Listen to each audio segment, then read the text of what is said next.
What's good? What's good? What's good, baby? It's your boy, Truex the Sports Junkie, and welcome to the NBS Show on NBS Central. Y'all already know what type of time we on, man. The playoff rankings just dropped.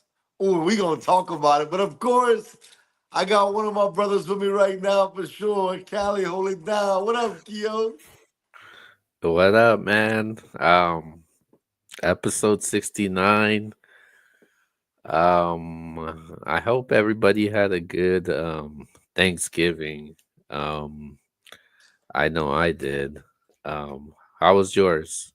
I can't complain, man. I didn't have no fun with or no hot pot, but nonetheless, we had the turkey, spent time with the loved ones. So definitely, grateful and thankful for that time.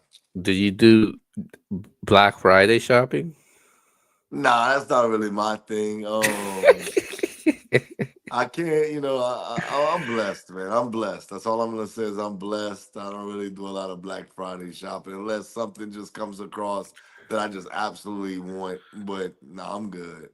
Next week it's gonna be a special week Oh because God. no, it is a special week because it's my birthday that next Yeah, week. no, that's a fact. That's a fact. That's a I thought you were fact. saying all God to that. But yeah, man. But let's go. All right, he's on mute right now for good reason. Hopefully, he gets it together. My dog, Mr. Box Office, I'm gonna say this. I'm not even gonna be a hater. I actually like the black. The black actually makes the burnt orange look fire, but terrible taste. Terrible taste. Why you have a VCU hoodie on, Mr. Box Office? Hey, I got one of those. If you want me to rock VCU, here we go. I went here, grew up loving this. We all good here. Embarrassing, man. Go ahead, man. What's See, up, man? see, yeah, Yvonne, what's up? He was in Hey Cali and man, didn't link up with me. are The we? Are we? audacity. Ah, Have we started the show? I was in the restroom. We're Yeah, live. we're on. Okay, so X man, look, we gotta talk, man. You have really learned to be a realistic Saints fan, and I appreciate that. I've But always been a you realistic But Saints you gotta fan. start being a realistic LSU fan, bro. It's all bad. And it's all bad. Y'all are losing recruits left and right. Y'all We can't lost two afford recruits. y'all can't afford these recruits. I don't think LSU is set up for NIL. So I think you should start donating half your salary because Oh y'all God. do not have enough resources. Y'all are not. I don't have to donate to Texas. They got oil money. You got to start donating to You LSU. know, you Man. know the It don't sad look part good. about that is with all that money, because A&M got a whole lot of money. And guess what? When's the last time a Texas team won a national championship? Don't worry, I'm gonna wait. But it's a new day and age. It's NIL. Oh man, It's stop. NIL. They've been paying these players. We're not about to do No, that. they were not. They were paying Oh, 12 million like Underwood just and got I from Michigan. Well, No, it's a Underwood is the different. number one recruit in the nation. Of course, he's getting that. But I'm saying this NIL stuff, it's different. Like I really think the Texas schools, including A&M, are about to take over with the money. What Michigan did is nuts. Well, you gotta think you still got teams like Oregon, whole lot of money, whole lot Nike, of money. right? I get it. Miami, a whole lot of money. So I mean, No, I'm not saying that all these other schools are going to be trash. I'm saying I think LSU is going to struggle a little bit. I honestly don't. Bro, I live out here. If they have to pay, they're going to pay. I just think that Brian Kelly's trying not to go that route. And you can only avoid it but so much. Right. But yeah, man, you got to start being realistic about How LSU, am I not man. realistic? Y'all were LSU. hyping them boys up all Hey man, year. listen. This is the thing about me. I'm not gonna lie. I've always said it on here to everybody out there. I love the Saints. I love the Pelicans. I love Duke. I grew up a Duke fan, kind of like how he is with the Texas Longhorns. I love the Yankees, but nothing. Yes, I am going to be biased when it comes to LSU. I Bro, you graduated gotta from learn, there. man. That if you cut me open, you're not gonna get red. You gonna get purple and gold, baby. I That love LSU, baby. that's fine, but you gotta be Nah, realistic, hey, bro, man. hey. You know the quickest way not to make it in life and not to be great is to be realistic. You gotta be unrealistic when you want to be great in life. No, well, you were Elon Musk, unrealistic when and he said when he was LSU a ain't great. kid, when Elon Musk was a kid or Steve Jobs was a kid, I bet you probably people looked at him and said, that's an unrealistic goal. Hey, we don't live in a world of realistic, baby. Well, y'all were unrealistic and LSU still failed you. Right. So Hey, calm down. They didn't fail me. But All what's right. up, Tio? All right. C will be joining us later. He's actually finishing up a soccer banquet right now. So but with that being said, man, we're gonna go to our the college football playoff rankings. It's out, man. So we're gonna get to the ones that the to the point where it matters. So I'm just gonna start them from 15 to all the way to number one. So coming in at number 15, Arizona State, 14, South Carolina, 13, Ole Miss, 12, Miami, 11, Alabama, 10, Boise State, 9, Indiana, 8, SMU, number 7, Tennessee, number 6, Ohio State. Rounding off the top 5 is Georgia, number 4, Notre Dame, Penn State at number 3, number 2, the Texas, and last but not least, number 1, the Oregon Ducks. What's your thoughts? Yeah, okay, okay, go ahead. You can go first. okay. So I won't even focus so much on those rankings. I focus more on how the bracket's going to look, and those are two different things, obviously. And obviously, we basically know 11 teams are in for sure. Okay, 11 teams are in. I'll name those teams. One, Georgia, Indiana, Notre Dame, Alabama. Well, hold on. I'm hold on if on I know Alabama. what you're saying. I know where you're going. I Yeah, got you. Oregon, Texas, Ohio State, Tennessee, Penn State. Those teams are in, and then you're gonna get the Big 12 winner, which right now, and then looking at the bracket, they have Arizona State. Well, the G5 winner right now, they have a or Boise State. The ACC winner right now, SMU. And it doesn't even matter who wins the SEC and Big Ten title games. The winner and the loser of those games is in. So what does it come down to? It comes to the last at-large spot, and that is Miami, Alabama, South Carolina, or Ole Miss. So basically, you have 3 lost SEC schools and Miami, a 2-loss ACC team. I think last week Miami was ranked 6th.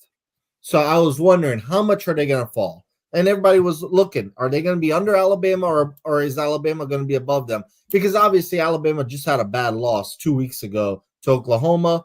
Then they beat Auburn. So then it comes down to, okay, how are they going to rank the SEC teams? And I think personally they ranked it well. Okay. They have South Carolina last out of those 3 SEC schools, and they should be last. Look, I like South Carolina more than Ole Miss and Alabama. Just as a fan, if these teams are playing on a neutral site, whatever, I'm rooting for South Carolina out of those 3 teams. However, head-to-head has to matter. South Carolina lost to Ole Miss badly, and they lost to Alabama. They did lose in a close one, but they lost. Then you have to look at, all right, Alabama or Ole Miss. I'm cool if somebody said they prefer Ole Miss over Alabama because they had some common opponents. Ole Miss played those common opponents better. South Carolina is an example. They destroyed South Carolina. Alabama struggled with South Carolina. They destroyed Georgia. Georgia came down to the last minute with Alabama. So if somebody said, I want Ole Miss in there over Alabama, I'm actually cool with that. The committee says Alabama over Ole Miss. So then you also look at Miami. Clearly, they do not think that they have enough legit wins. In their mind, they said Alabama's beaten 3 ranked teams currently in the top 25, and Miami has not beaten anybody in the current top 25. And that is what tilted Alabama over. So now going into next week, it comes down to one thing: the ACC title game. That's all that matters at this point. It's going to be if Clemson beats SMU, will they leave a 2-loss SMU team and punish them for playing an ACC title game and losing, and giving a 3-loss SEC team in there, or with SMU winning, do things just stay as they are right now and Alabama just gets in? Because clearly Clemson's not getting in without a win. They have to win. So next week, I know the talk is going to be SMU with 2 losses if they lose Clemson, or Alabama with 3. Right now, if I had to guess, if SMU lost, I think they would put Bama in there because they're kind of doing that with Miami right now. You're punishing SMU for playing in an ACC title game, and that's a little dangerous because it might get to a point where they just eliminate conference title games if this continues. So I think everybody's on the same page as me, probably. We're talking about the last at-large spot. The way I see it, I would pick Alabama to be SMU, Miami, or Ole Miss had they played. So I'm okay with Alabama getting in. I am. And that's just my thoughts. Okay, he did. He did. You did very well. You're learning, son. You're learning. I know Keo put out there that I said South Carolina didn't deserve to be in the playoff, and everything he just said, Ole Miss beat them head to head. Alabama beat them head to head. But what I am kind of confused about the rankings is they put Alabama over Miami, but they didn't put Ole Miss or South Carolina over Miami. That was a little tricky to me, only because to me, like you said, Ole Miss and Alabama have a pretty, now I'm not saying exactly the same resume, but similar resume. The only thing that hurts Ole Miss for me is the teams that they lost to wasn't really great. Now, I know some people are going to say, well, Alabama lost to Vanderbilt. Let me tell you something, man. Vanderbilt has 6 losses. I get that. But we're not going to sit up here and act like Vanderbilt's a bad football team. They lost 6 games this year, but they're not that bad. And they did lose to who I'm Oklahoma. leaving up. Who was it? Bama lost to Oklahoma. Oklahoma. That's the one. Oklahoma, yeah, that one wasn't the greatest loss on their resume for sure. But Oklahoma beat a team like Tulane. I know Tulane's now out of it since they lost to Memphis last week, but they beat a team like that. So I look at this and I say to myself, if you leave out Miami, can Miami basically be mad about it? No, you was up 21-0 versus Syracuse and you lost that game. You were up 21-0. So I'm okay if you leave. I'm not, obviously you got to pick one of them, but if Bama wouldn't have made it, they have nobody but to blame but themselves. Miami, South Carolina, Ole Miss, these teams can't complain if they don't make it. Because in my mind, Ole Miss, you should have beat Kentucky. No excuses. Miami, you can't blow a 21-point lead. And when you know you have everything to play for. South Carolina, I know everybody's saying they're hot right now. They're on a 6-game winning streak. I actually picked them to beat Clemson this past week. But you lost. You lost head to head. Head to head has to be, for me, my number one criteria. You gotta win head to head if I'm choosing between y'all two. And then Alabama, if they were to be left out, you can't lose to a team like Oklahoma. I actually agree with box office. Look, and everybody knows, I graduated from LSU, love LSU, told y'all before the show started, LSU, you cut me open, you get the purple and gold. But I do think Bama should be in as the last at-large team. They have a win versus Georgia, who's a top 5 team. You can't take that from them. When Alabama's playing on their A game, they can beat anybody in the country.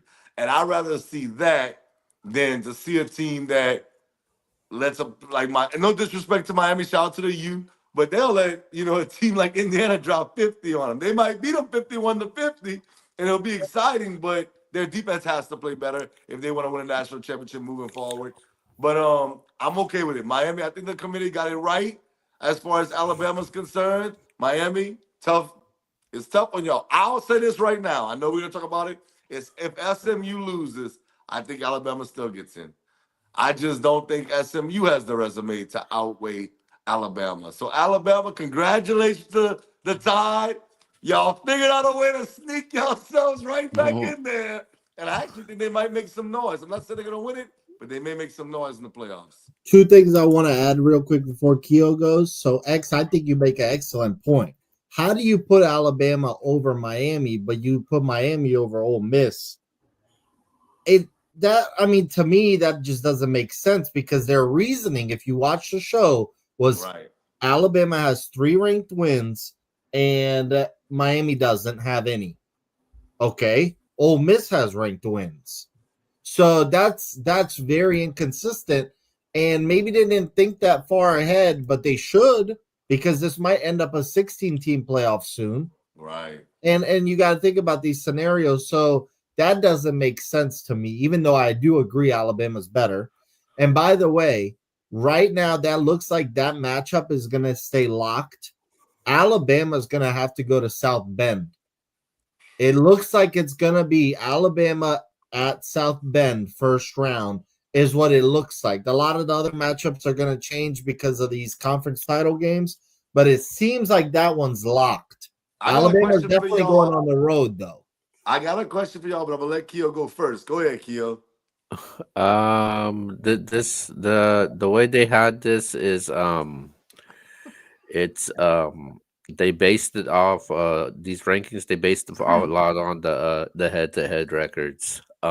If you look at the way they seeded these teams or ranked these teams, it's based on a lot of head to head records. Like obviously people have complaints about South Carolina being you know below certain teams. South Carolina got blown out by Ole Miss in their own house. That was bad. And then Miami and the Miami and the Alabama comparisons. The strength of schedule doesn't help Miami at all. Their best win is against Louisville, Duke, and then they've had a lot of close games coming down to the wire. When you compare, we were talking about Indiana last year. The huge difference with Indiana is that they may not have played anybody, but they have blown out all those mediocre teams that they played against. That's what Miami didn't do. I think if Miami would have done that, if they just blown out those mediocre teams that they're supposed to beat, I think the committee would have looked at differently. But when you have these close games, and then some of the losses that you had was kind of bad. It kind of hurts you. Um, I think, and with SMU, I think it definitely hurts them also because the amount of quality wins that SMU have is the same wins um that Miami has. So that doesn't help them at all. And have mentioned with Miami that they needed to win out or win their conference to get in. And right now it looks like they're going to be the last team out when it comes to these playoffs. And Alabama, I have no problem with that because their strength of schedule is definitely better than Miami. I think they're ranked 10th when it comes to their strength of schedule. They beat their argument this entire time where I've been saying it, and where the committee looked is they beat Georgia. That's what it comes down to. They Basically, beat thank you to Georgia. Ryan Williams for that touchdown. Him and Yeah, they beat Georgia. They beat Georgia Cleveland. at the end. Yeah, they beat Georgia at the end of the day. That's what helped them. If they wouldn't have beaten Georgia, I think we probably would have had a different conversation with this. But Alabama gets in, and if you're asking me on the neutral site, who would win between a game between Miami and Alabama, or Miami or SMU? I think these the committee saying, "Hey, we're taking Alabama," um, and they don't want to make that mistake like they did last year because last year Georgia ran through everybody until they lost to Alabama in the SEC championship game, and they got left out where people felt like they deserved to get in. Now, I don't think the committee is going to make that mistake again and leave an SEC team out. Okay, I got a question for y'all. I know that you said that game is pretty much a lock, right? The Alabama Notre Dame. But let's just say Texas beats Georgia this week in the SEC championship game. Do you think they should put Georgia behind Alabama, being that Alabama beat Georgia head to head? Even though they didn't go to the SEC championship game, they did beat them head to head. Georgia should still be in, I think. But do you think that they should move everybody up one and drop drop Georgia to where Alabama is right now? I personally think they should put Alabama over Georgia because not only did they beat them, if Texas wins, of course, not only did they beat them, they would have 2 losses. Georgia would have 3. Or no, they would both They have both 3. have three. Both have three. All right, but still, I go with the head-to-head. I would go with the head-to-head. And who cares if you're punishing Georgia for playing in the SEC title game when they're already going to make it anyways? Right. So then switch up the rankings. Also, like, I want to point out one thing with the rankings right now. Let's say all the favorites this weekend win. The Vegas favorites. So Vegas has Texas, Oregon, Boise, SMU, Arizona State all winning this weekend, right? That would mean Texas would play the winner of Georgia and Indiana. If I'm the committee, I don't want to see Georgia Texas for the 3rd time, at least in the second round. Right. Like, I would shift it around so I could see other matchups we haven't seen, in my opinion. So it'd be interesting if all the favorites did win. Where do you move Georgia? Because they would land in the 7 to 10 range where they would play Texas next round. And I also want to, if y'all pull up the bracket on your own, if all the favorites win, bruh, it's better being a 5 seed than a 1 or 2 seed. Because the 5 right now is Penn State. They would play Arizona State and have to play Boise the next round.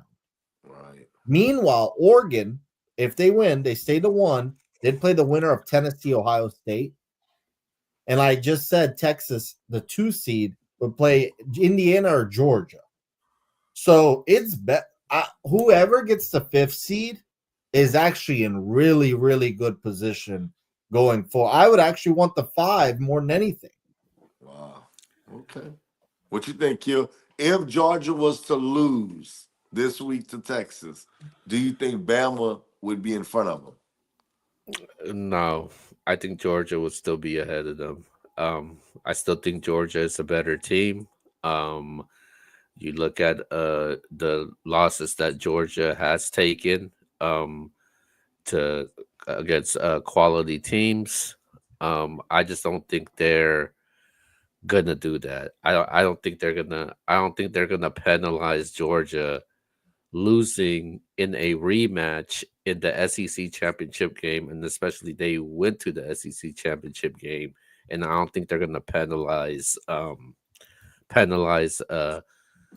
Georgia for that, because right now there's been talk about eliminating the conference title game and it's meaningless. I think the committee is going to make a statement where, hey, you should be rewarded for making to the conference title game. I think they will try to make a statement like that if that does happen. I've said it before in this show. I think they should just pick the best 12 teams. I don't care if you won your conference. And I know that's kind of like, well, how do you choose that?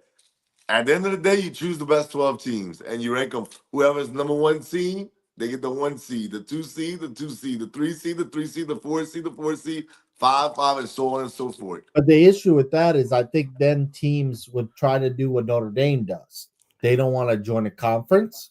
And then they make their own never been a part schedule. of a conference, so that's not nothing new. Right, but I'm saying more teams I think would try to go that route, because then the SEC and Big Ten teams are going to go, well, we're the 2 toughest conferences. We're beating up on each other. We have 3 lost Alabamas in our conference. Meanwhile, SMU has 2. So how do you determine them? Well, I'll tell you this. I think that a way you fix that is strength of schedule. Hand-to-hand would be my number 1 criteria. Then strength of schedule. If you have a weak strength of schedule, we don't care. We always clown about Colt Brennan and Hawaii, but they went undefeated. I don't care if you go undefeated if you ain't play nobody. if you're not playing nobody, then you're not gonna get in. At the end of the day, you still have to play. You have to have a tough strength of schedule. I honestly will say this, and I'm gonna say this. I know this might not be popular to everybody that's joined. I do not think the best 12 teams are making the playoffs. I think we're going by somebody's resume. But I do think that there's teams that's being left out that's not one of the best 12 teams in the country. Well, for sure, because you're gonna have the Boise's, the SMU's in there, but they're in the less tougher division or conferences, and that's what's helping them. Let me ask you this. I know we had this conversation, and this is no shot. Shout out to Kurt Signetti. Can y'all honestly say, not off a resume, just what you saw with your own two eyes, you think Indiana is one of the best 12 teams in the country? I No, do. Yes, I they don't. are. I To don't. me, I they don't. are. no. You think they would beat Ole Miss in a neutral site game? I don't know because I do think Ole Miss is a top 12 team. Okay. What about But Miami? Do you think they'd beat Miami? I think Indiana would beat Miami. Wow. I think Indiana would beat South Carolina. No, they wouldn't beat South Carolina. I disagree. I think they'd beat South Carolina. I think they'd beat Miami. I think they'd beat SMU. I think this year Indiana's better than Clemson. Oh wow! I know you My- like Clemson, This so year. to say that. This year. Indiana Okay. don't deserve to be in the playoffs. They're not a top 12 team. If I'm a college football team right now, I would want to play Indiana because Indiana is easy money to me. Indiana is Wow, beatable. this needs to be a video right The here. 10 team, I think Indiana is better than Notre Dame. Wow. I think every team right. I think every team right now in the playoffs right now. I think the top 10 teams right now would beat Indiana. I think every team that's why after Indiana's lost, SMU, yeah, SMU also. They dropped very drastically low. They dropped all the way 9 to borderline to number Boise 10. would beat Indiana. I think Boise State would beat Indiana And also. you don't even like Boise State. For him to Yeah. say that's crazy. Like But the, you know that how it is. X, I would really want you to sit down and name me 12 teams that are better in Indiana. I really don't think there's 12. Well, the reason why because I disagree with you. I do think South Carolina's better. I'm not just gassing. I really think South I Carolina's know you better like than South them. Carolina, but So I don't know about definitely think 12. all 5 SEC, well, 6 SEC schools, 3 are getting left out, 4 in. I think right. It's 7 of them, right? I think Tennessee's better. I think Alabama's better. I think Georgia's better. I think Texas is better. I think South Carolina's better. I think Ole Miss is better. Who I'm leaving off? Am I leaving anybody out? I think that's it. Okay. I think obviously Oregon's better. I think Ohio State's better. I think Penn State's better. I think Notre Dame is better. I know you don't agree with that. I do think Notre Dame is better. I think Neutral they site. fall. And I Neutral would site. probably, if I was a betting man, y'all know I'm not the biggest better, but I would probably say Miami's better than them. If they had to play, I'd pick Miami. Now, Wow. I would pick Indiana. everybody else after that, I think that they're in that realm. But that's no shot to them. They have a great record. I'm not gonna say resume. They have a great record. And they're So one of they're those in. teams that's definitely in. So we will see them. Yeah, for sure. And it They're looks in. like- There's no doubt It about looks it. like they're gonna. They might end up hosting a playoff game too, depending on how it ends up. Yeah, they probably get in, but Indiana's an automatic first round exit. And I'm gonna tell y'all, I know this might be unpopular. Don't sleep on Arizona State. I don't know if y'all been watching them lately.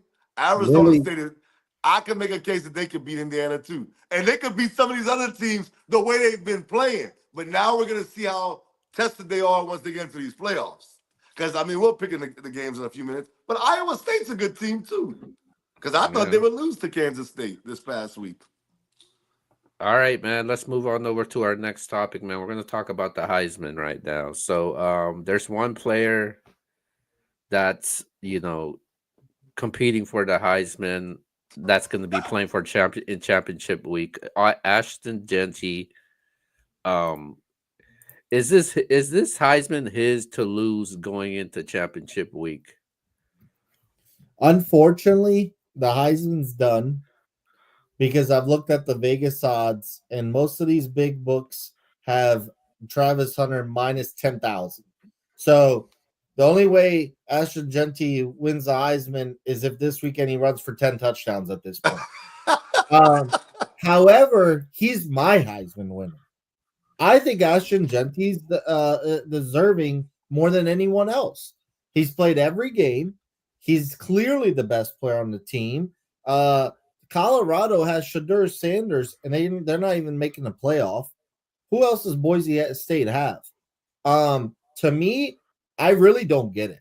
I don't get it. I think going to the playoffs and your only loss being Oregon by 3, I think that needs to matter. That really needs to matter. I understand what Travis Hunter's done. He's had a great year, plays a lot of snaps, and he's effective with those snaps. But even this past weekend, they're up 42-0, and they're throwing it to him in the end zone, trying to run up the clock and make his Heisman status look better. I don't get it. Meanwhile, Ashton Jetty's been getting pulled out of games early, and he's been putting up great number. I really don't understand it this year. I don't at all. To me, I think he's making the playoffs with the win this weekend. He's got one loss, and it's in a game he had 200 yards in to the number 1 team in the nation. I really don't understand it. I don't understand why Travis Hunter is that big of a Heisman favorite, if you ask me. Cam Ward ruined his chances by not making a playoff as well. But he deserves to be called to New York. But to me, Ashton Genty is the clear Heisman winner, if you ask me. But he's not going to win it looking at the odds. I agree with Box Office wholeheartedly. I think Ashton Genty should win it. But I do think Travis Hunter is going to win it. And I'll even take it a step further. And I know you can't do this. I'm just throwing out an idea out there. If you were to swap these two guys and put them in the same position the other one's in a sense, I think that Ashton Genty would win it. I think Dion is helping Travis Hunter win this Heisman. I think people are looking at Colorado. I'll give Keto his credit on this. Colorado has been a big story in college football. And I think him playing for Dion is definitely helping him. But if you put Ashton Genty on Colorado's team right now, and you say Ashton Genty's doing what he's doing for Colorado, and they would be in the playoffs, and even if Travis Hunter had the numbers he played for Boise State, and they had 3 losses, I'm just switching their teams. I don't think Travis Hunter would be even in the discussion of the Heisman. So I just, even as him playing both ways, I just think what Ashton Genty's done this season, like Mr. Box Office said, he sat most of the second halves when they were up big. He didn't even play in the second half. So I think he's the Heisman. He should be the Heisman winner, but I do think, without a shadow of a doubt, that Travis Hunter will win the Heisman. I'm not mad at it because Travis Hunter, what he's done is phenomenal as well. But if I had to vote, I would vote for Ashton Genty. Yeah, he's Ashton Genty's definitely behind in the Heisman. I look at I pay attention to the Athletic a lot. You know, a lot of people go there for their media sources. Out of they had a bunch of columnists and writers vote on the Heisman. Um, 27 There was like 27 editors and writers actually gave Travis Hunter the Heisman. 27 first place votes. Um, what was the Genty only received 2. Um, I just think that Genty, he just had to do something special, man. Especially, yeah, it's unfortunate he had to play for Boise State. I think if he actually played for like LSU, Florida, I think the conversation would have been different. But it just happens to play for Boise State, and he just to the he sure he did rush for 2,000 yards. I felt like he needed to threaten that Barry Sanders record, which I felt like he didn't. Um, and it was just the moment. He didn't have the moment for me, that Heisman moment, that signature performance that you gonna remember from him. And I felt like he didn't do that. And it helped Travis Hunter um this past weekend where he had a great game. it was in a blowout win. Had a great game. Genty had a solid game too, but it was just I don't think it's enough. I think Travis Hunter is the best player in the country, and he deserves the Heisman, man. He's my vote for the Heisman right now. I feel like in this championship game, Genty's gonna have to do something special to even have the voters to change their mind. But with that, I already think it's over already. Okay. All right, man. With that being said, we're gonna move on over to um we're gonna talk about Ryan Day, man. He loses head coach from Ohio State, Ryan Day, loses to Michigan once again. So with that being said, man, is Ryan Day's coaching job on the hot seat right now? Is he on the hot seat? Uh, I'm gonna say no, unless he goes out in the first round. If he goes out in the first round, because Ohio State will play a first round game, they will be at home. If they lose that game, oh man, I think he's definitely gone. However, the main reason he's gone though is because they spent more money than anybody else on NIL and they've underachieved. They didn't even make it to the Big Ten title game. Um, Everybody had Ohio State at least in the Big Ten title game. I had them in the national title game. Now that could still happen, but to me, also losing to Michigan was terrible. If you were going to beat Michigan any year, this was the year. Okay, he's 1-4 against Michigan now. He's lost to Sharon Moore, who's been there for 1 year and has beaten them both times. People forget he was coaching last year in that game. Then he coached this year, beat him at the Horseshoe after Ohio State spent all that money on Caleb Downs, on Judkins, on Jeremiah Smith, etc. But I think the big issue here, though, is Chip Kelly's the play caller, and I don't know what they're doing on offense.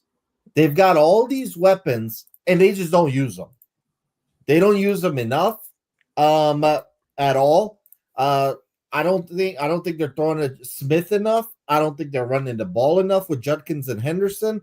They're kind of trying to mix it both up, but it's just not working. It's off balance. Too much talent for them to be struggling the way they are. Now, the good thing is they're still in the playoff.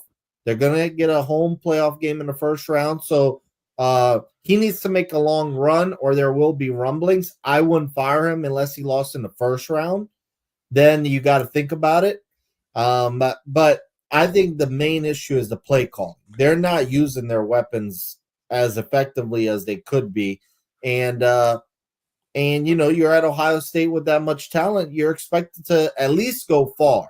You're expected to win the Big Ten, or at least be in the Big Ten title game. So, also one thing I really didn't understand.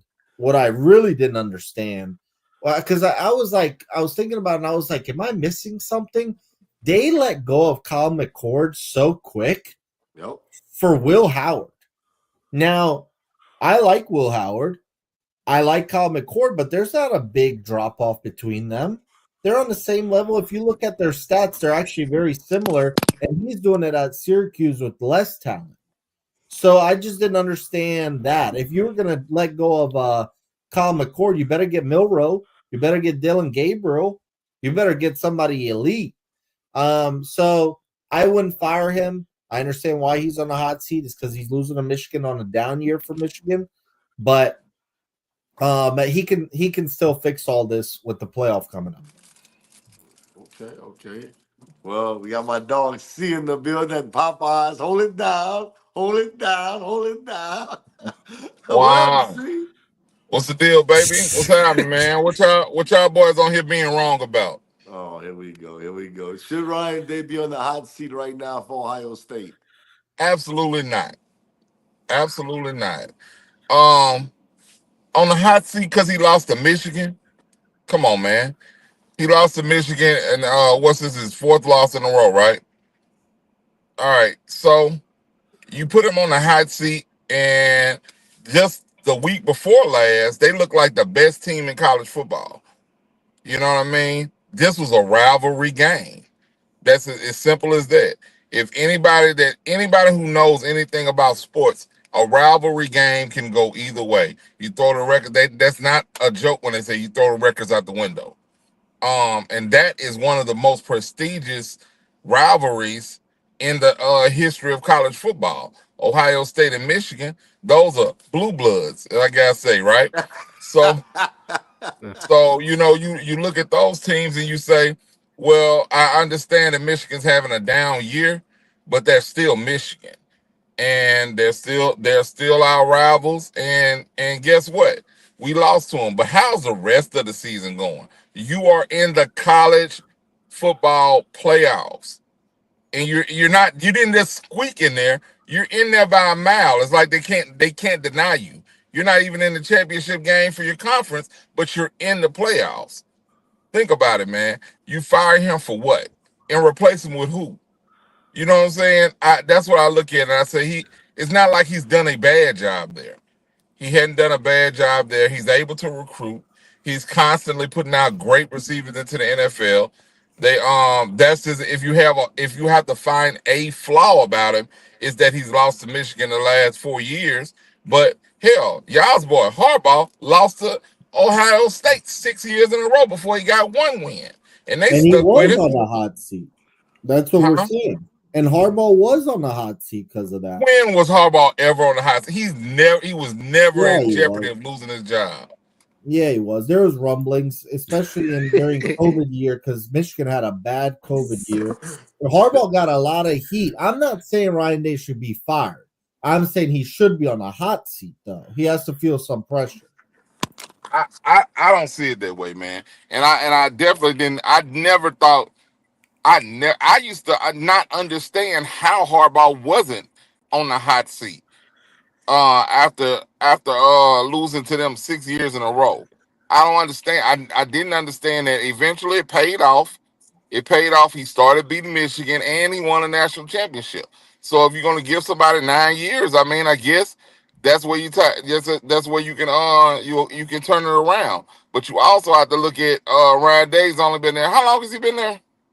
He's been there since 2018. Yeah, like six Like, years. so this is 6 years, right? And he beat Michigan his first 2 years, right? He beat him. Yeah, He's he's one and he's four. He's 1-4. He's 1-4. 1-4, yeah. Okay, so also okay, so he basically beat him with Urban Meyer's team and then started losing. Yeah. Okay. mm, I mean, well, hell, sometimes you got to beat him with somebody else's team, bro.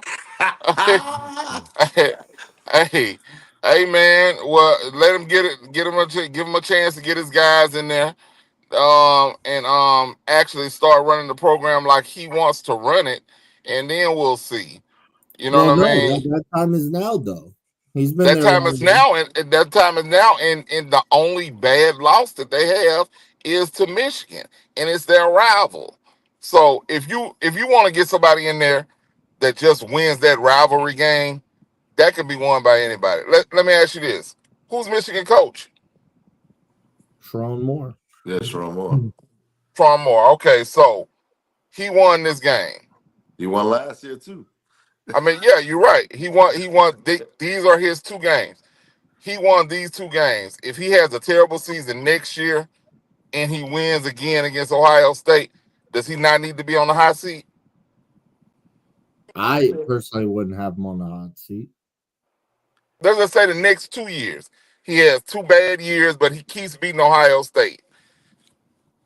It depends about his recruiting. It depends on what's going on over there, in my opinion. But I think you give him a little bit more time, maybe 3 years, 3 4 years, and see what happens. Then if he's still having trouble, they just got the number one quarterback. Oh Lord, don't even bring that up. I brought it up, I know, but they got the number one quarterback. But at the end of the day, I'm gonna say this, see, because I know Yvonne said kind of Ryan Day would be on the hot seat for me. If I was the athletic director, he'd be on the hot seat for me. And the reason why, yes, I get it. You beat teams like Penn State, who's not a bad team. Penn State's a really good team. I get it. You beat teams like Indiana. But since Ryan Day's been there, the one win that I can really remember, I think, was the Justin Fields beating Clemson. Maybe Yeah, it was. was that Yeah, the it was. one win that I can say? Yeah, it was because then he got to a national title game and lost to Right. Bama during COVID. Right. So I look at Ryan Day and I said to myself, you've had guys that have been studs over there at Ohio State. It's Ohio State. Let's not kid ourselves. Ohio State's going to be good whether Ryan Day is coaching them, whether C's coaching them, whether I'm coaching them. It's They Ohio gonna win a State. national championship with C coaching them. It's the Buckeyes. So like that's a job. They can go hand pick a person if they want that person. The Buckeyes can go say, I want this coach, and he may leave that program. Kurt Signetti, they can go pick him and take him from Indiana if they wanted him. It's Ohio State, for God's sake. So I'm not really worried about that. To me, I just don't feel like Ryan Day has that signature win on his resume that makes me say to myself, he's the guy that's going to bring us into the future. Now, he is in the playoffs this year. I would play it out. Yeah, he could prove me wrong. I would tell him. I would sit him down and say, look, Ryan, we've given you 5 years, 6 years. You beat Michigan one time. Michigan was down this year. I watched Michigan with my own eyes lose to Washington. I saw with my own 2 eyes Texas destroy Michigan earlier this season. I saw with my own eyes Michigan lose to this team and that team. And they come to the shoe and beat us. I have a problem with that. 2 years in a row. You had C.J. Stroud. You had all them bad boys, Garrett Wilson, Olave, and all them boys. And you couldn't beat them then. At some point, you got to hold that man accountable. And look, if Ryan Day, it's not even Ryan Day, it's anybody that coaches at that level. That's Ohio State. That's not Indiana. That's not Boise State. Chris Peterson can get away with that at Boise State. This is Ohio State. There's a standard set. He has to win. He has to win. And he's not winning these big games. He's beating up on the rest of the Big 12, Big 10. He lost to Oregon this year.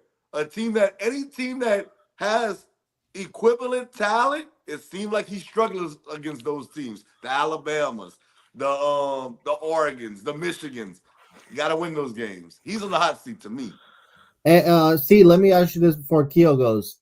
Ohio State's going to be in the first round at home. I don't know who they're going to play yet. Right now, it looks like Tennessee. Now, that could change.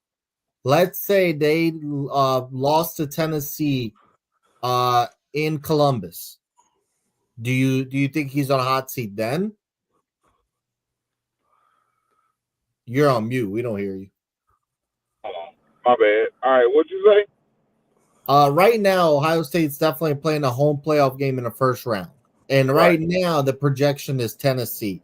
Regardless, whoever it is, it's going to be a playoff team at home. If he loses, would you see it differently? If he loses to Tennessee, I said regardless, I don't think he's in a hot seat because when I look at it, did he make bad coaching moves, or did the players not perform? You know what I mean? That's how I look at it. When a coach gets on a hot seat in these big games, is he going out there and is he blowing it? I think he is. You scored 10 points against Michigan. That's pretty bad. I think he is blowing it because I don't think Chip Kelly, who he hired as his offensive coordinator, I don't think they're using their weapons effectively enough. Michigan beat them without Will Johnson, without other studs on defense, and they only scored 10. I do think that's on coaching. Well, I could take that. I could take that. They did only score 10 against Michigan, but again, that's a rivalry game, man. And I know y'all know football. Y'all know that, man. A rivalry game, it really doesn't matter who we seen beat the hell out of Michigan. You know what I mean? It's still a rivalry game. When they see those silver helmets with them little flowers on them, something clicks. Something clicks, man. And a team that you're clearly better than, can beat you just because that's your rival. Now, that same Michigan team had on some Penn State uniforms, they would have beat the hell out of Penn State. You know what I mean? It's the same players, the same coach, and everything else. It's just something about that rivalry game. I can't judge you just simply because of your rivalry game. I can't do that. And like I said, if it was a big coaching gaffe, like okay, well, yeah, he should have called the timeout right there. I could say, okay, well, yeah, that's coaching. You gotta get rid of him. He's gotta go. Like I looked at, let's just go NFL. Dennis Allen had to go because he lost to the damn Panthers, and he had enough to beat the Panthers, but he wasn't a good enough coach to get that win, so he had to go. And and it was obvious. Y'all have been hollering about how terrible he was up until then, but that was the first time you could show me that it was coaching that made that So one missed bad the game. coaching flaw is when you decide to get rid of somebody, or do you think that's a you build No, on that? no, man, not it wasn't one thing. It explained a lot. That one bad game explained everything that was going on with the Saints But what and if we all everything. saw that before and you was just blind to that reality? But I mean, what if you did see that before me, but you couldn't show me anything? That's what I'm saying. Yeah, I would ask y'all about Dennis Allen. Okay, what has he done? What has he done to make you say that he's a horrible coach? And you couldn't give me anything, but man, that boy trash. That's it. That's all you would say. You would never give me an No, the example of play. what he Oh, did. come on, see, we're not gonna dwell on that because that's not the topic. But we'll talk about that another But time. that's what I'm saying. I'm saying as far as a coach, I can point out things that make me say a person is a bad coach. Like Darvin Ham. Darvin Ham was ass, Wow, and he showed it. wow. He showed it on multiple occasions. You know what I'm saying? It's not. There was no defending him. Like when Ivana Keogh called LeBron a coach killer and bring up Darvin Ham, I say, boy, shut up. How can you tell you can't defend Darvin Ham? Nobody would want him to be their coach.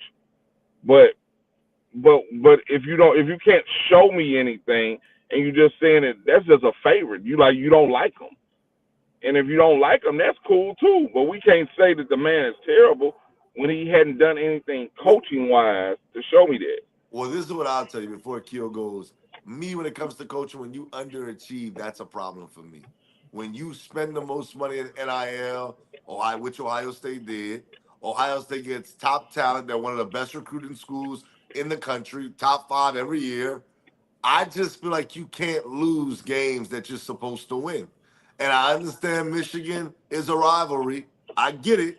But to me, it's not just those games. Against top five, he's way under 500 against top five teams. And to me, that's a red flag when you're one of the most talented teams in the country. When I would like to say, what are those top five teams that he lost to? Alabama. Come on, man. Um, Okay. no, I know. I get what you're saying. Listen, I'm not here to dispute that, but you can't lose to Michigan. Michigan's not in top five, and I know you have to win one or the other. Either you're gonna be beating Nick Saban or something and make me keep you, or you're gonna be beating Jim Harbaugh, and Sharon Moore. You gotta do one or the other. You can't lose both of those times. I'm not rocking with that. To me, that's a red flag. And Dennis Allen was in that same boat. You're losing to the Panthers. You lose to teams that you should be with all that talent at the same time over the years. And Well, I'm not, and I just want to be clear. I'm not saying he should be fired, but he should be on the hot seat. And Right. I understand the rivalry game. See, I get it. I totally get it. Texas A&M is going to be close no matter what the records are. Same with Michigan, Ohio State, whatever. But the point is, I'm saying I'm looking forward, and I'm saying, okay, you got a home playoff game here in Columbus soon. If you lose that game, you're gonna get heat. And one thing what? before Keo, I want you to go, but I want to listen to this. Hold up. Kirby Smart always loses to Alabama, but Kirby Smart beats the Ooh. brakes off everybody else. Yeah. And X, you had a good point. Like you're right. You got to do one or the other. You can't lose your rivalry game and lose the big games too. You're right. At that point, I do have to start looking at you. But I didn't know. I didn't think about the top his record against the top five, Even that I could find flaws in that argument, but at the same time, you got to do one or the other. I wouldn't. He definitely shouldn't be fired right now. He definitely shouldn't No. be fired right Look now. here, look here. Go ahead, May, Kia. maybe the hot seat. If he doesn't win a playoff game at home, the hot seat I could see it. You convinced me. Go ahead, Keo. Oh my god. All right. Keo, Well, Keo, Keo, Keo. Um, Ryan, I forgot what the topic is. Oh, come on, man. People talk so much. No, I that's think just it's your attention span, man. I think it's 50-50 though, with Ryan Day. I don't think he should be on the hot seat, but then again, I think he should be on the hot seat because when it comes to the University of Michigan and Ohio State, one of the three things when they ask you when it comes to being a head coach for those university is you got to beat Michigan, you got to beat Ohio State. Um, that's just part of when you come in and they offer you a job. But the thing is, though, I got to give Ryan Day credit. Ryan Day was never the guy that they actually handpicked to be the head coach of the Ohio State, because remember in 2018 when Urban Meyer had those allegations, he took a leave of absence.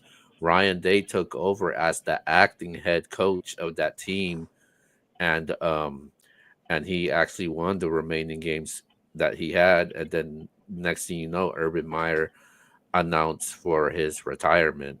Um, so I do got to give him credit for that because he's overachieved. Ryan Day has overachieved. He has exceeded expectations as a head coach, and I just don't think they're gonna fire him because he's actually owed right now 37 million if they were to fire him. So they could do that, but they're gonna have to pay him a bag about 37 million. That's what he's owed if they would have fired him. Um, and that's one of the biggest buyouts in college football. I think the last big buyout that actually had happened was Jimbo Fisher, which there was a buyout with him and Texas A&M, and they paid him out over 70 million, Yeah, that was around dumb. that range. Yeah, That was so dumb for them to eat I that just don't. money. That's crazy. Yeah, man. So I don't think it's gonna happen. There's a lot of college football left to be played because all that hot seat can be removed if Facts. yeah, if they go far to the title game. And I think there's one person in here actually that has Ohio State winning the national title. So I'm not definitely ruling that out. You don't Ruling believe that that. I'm not ruling that out yet. But I don't think Ryan Day should be on the hot seat. But then again, I think he should be in the hot seats. He is what 66-10 throughout his career. Four of those losses actually comes from Michigan. Um, and then Urban Meyer, he's what is he? He had 10, no, he had 9 losses in his career, 6 years there. Um, and as of right now, what's his name? Ryan Day actually had the same amount of losses as I think their last solid head coach was Jim Tressel. So, Yeah. and Yeah, but he, the he difference is Tressel and Urban won a national title yeah, early on. Facts. yep, yep, they sure And I did. personally think who was better to y'all, Tressel or Tressel by a Urban? mile to me. Yeah, I'll I be think like, Tressel too. oh, you talking Yeah, about out of him and Urban Meyer or him and Day? Yeah, yeah, him and Urban Meyer. Meyer. Okay, Meyer. so Yeah, Meyer and Tressel's close. I thought you was talking about Tressel and Day. I was I'll take No, Tressel all Tressel for day. sure. Yeah, Tressel for I sure. I think Tressel. I think Tressel was a better coach. I think Urban Meyer was a better recruiter. I think he was a better draw. For some I think reason, he is one. That's a great question. I'm not gonna lie, because Tressel, man, Tressel, I Tressel was thought was he has underrated for sure. Yeah. For me, he has an asterisk on his name though. When I think of Jim Tressel, you know who I think about? Oh, Maurice Claret. I for some reason I just think But that's about that not when his fault. That was I thought you was gonna say Terrell Pryor. Okay, but when you say Maurice Claret, he chose to try to go against the rule that NFL set out. That had nothing to do with Tressel, in my opinion. that's what I I'm about to actually, say. What's the problem I with Maurice Claret at Ohio State? Nothing. I think the scandal, the allegations that happened, I just think that it's a stain on Jim Tressel when people mention his name in Ohio State. What did I miss?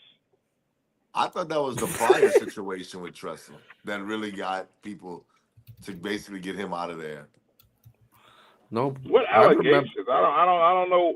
You Trust on remember Terrell allegations. Pryor and all those allegations behind the I think it was a car. I don't quote me on that. It was a long The time. Oh, okay, boosters.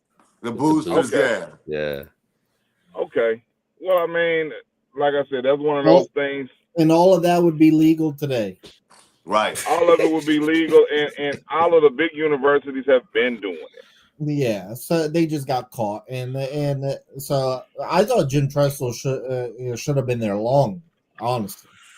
It was the scan the little card there with a booster thing. That's what got him out of there. All right, man. Let's move on, Yvonne. What we got for the college football picks for championship week? Hey, hey, hold on. Well, go. Y'all can go ahead. I'm going last. I'm finna sign on my computer. All Oh, right. hey, I think we should pick all the championship games. We are, we are. Okay, We okay, I are. so got not just the big ones, all of no, them. no. We're doing 6 of them. Okay. We're doing 6 of them. Keo, while we wait for C, because we don't want to miss these picks, do some random topic. I got a topic. A good Okay. one too. Okay, so first I want to say we're not doing winners and losers, but I do want to say as far as the flag in the middle of the field, bruh, Planting the flag. I was planting actually the about to flag. bring up that topic. Planting the I was gonna ask you. I was gonna ask you guys if you guys think that's good for college football. Hey, bro, listen. I'm kind of like with Baker Mayfield, bro, on this one, bro. At the end of the day, it's cool to me. I ain't gonna lie. I'm not mad at Sarkisian for saying what he said. You know, as far as respect, we're not doing that. He pulled his players off. But to me, like UNC player taking the flag and throwing it, I'm like, dog, you had 60 minutes. 60 minutes to have all that moxie, all that to stop NC State. You couldn't do it. I don't like the fact that teams are getting so upset. If you don't want nobody, it goes back to T.O. when T.O. did the Ray Lewis dance after he scored. You know how you stop that? Don't let him score. Don't let him win the game. Mhm. I Well, don't want to hear all that crying. Tio also did the star on the Yep, Cowboys the logo. star. Hey, bro, at some point, bro, listen, man. You already know football. Anybody that played sports before, it's more than just playing. You know, talking trash is a part of it. We not even in sports. We just talk sports and we talk trash to each other. We trash talking each other when it comes to this show. We trash talk each other when it comes to fantasy football. We trash talk. That just right there is just saying, look, we came into your land and we got the dub. We planting that flag in the middle of your field. Hey, bro, I have no issue with it. I know people do have an issue with it. If you don't want it to happen to you, win the game. That's all I gotta say. I don't want to see Uh, all that macho man stuff after the game. I don't Well, have a pro. Go ahead. Go ahead. Go ahead. so first off, I've always said I love trash talking in sports. I love rivalries. I'm all for that. In fact, I think sports in general has gotten soft over the years. A lot of these players, like LeBron James, want to be friends with Oh, everybody. You know, I don't care for that. No, it's okay if I hate certain athletes. Like you're trying to destroy my team. I want my team to destroy yours. Simple as that. I don't wish harm on you off the field, but on the field, F you. So to me, I love it. And I agree with Baker Mayfield. The issue X, the issue X is what happened at Michigan police had to pepper spray players and all that. That's the issue there, and Right. that's what they're trying to prevent. So I also understand that, but I agree. Like you had 60 minutes, like beat me on the field. What are you mad about them planting the flag on your field? They beat you. I'm just gonna try to beat you next year and plant it on your field, and that's it. But the reason they're having issues is because of the pepper spray and all that. What up, Yeah, I don't. Reed? We got Reed that just pulled up. Yo, first of all, Miami versus everybody. Start there. This ridiculous. I heard a little bit. It's just ridiculous what's going on. We got cheated. It's all good. We ain't done. Um, I heard X's comment talking about my Alabama at their best could beat anybody. Well, it don't matter what you can do at your best. It matters what you did consistently. And they wasn't consistent. They lost to too many scrubs, as my boy Box Office would say. You do not lose the. You can, all right. I'll give you one scrub per year, but you do not lose the two scrubs and make the playoffs. That's ridiculous. We got cheated. I'm not watching the college. I'm not watching it. I don't care. I'm posting about it, and I'm gonna at them every time. They're gonna block me. I don't care. This is ridiculous. Miami over everybody. In All the right. SEC, not even the SEC no more. Like they ain't like that. Like we giving way too much credit for their wins, other than Georgia. Them other teams is mid. Like they're super Hey, mid. you know the beautiful thing is the playoffs are here. We about to find out. We That's about not a to good find thing out. because my team not in it.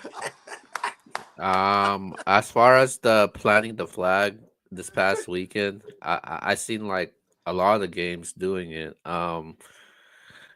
Everybody likes sportsmanship. I don't, except on Oh, rivalry week. Screw all of that. All that sportsmanship on rivalry week. I love the trash talk. I love the planting the flag on the field. As long as nobody gets hurt, right. then and it's all fun and games. Everybody talks trash all the time. We I'm talk against it. trash. Yeah, people talk trash in battle rap. People talk trash in fantasy sports. We talk trash in the group chat many a times, even though Lord, it can't, even though it can 1,000 get, messages.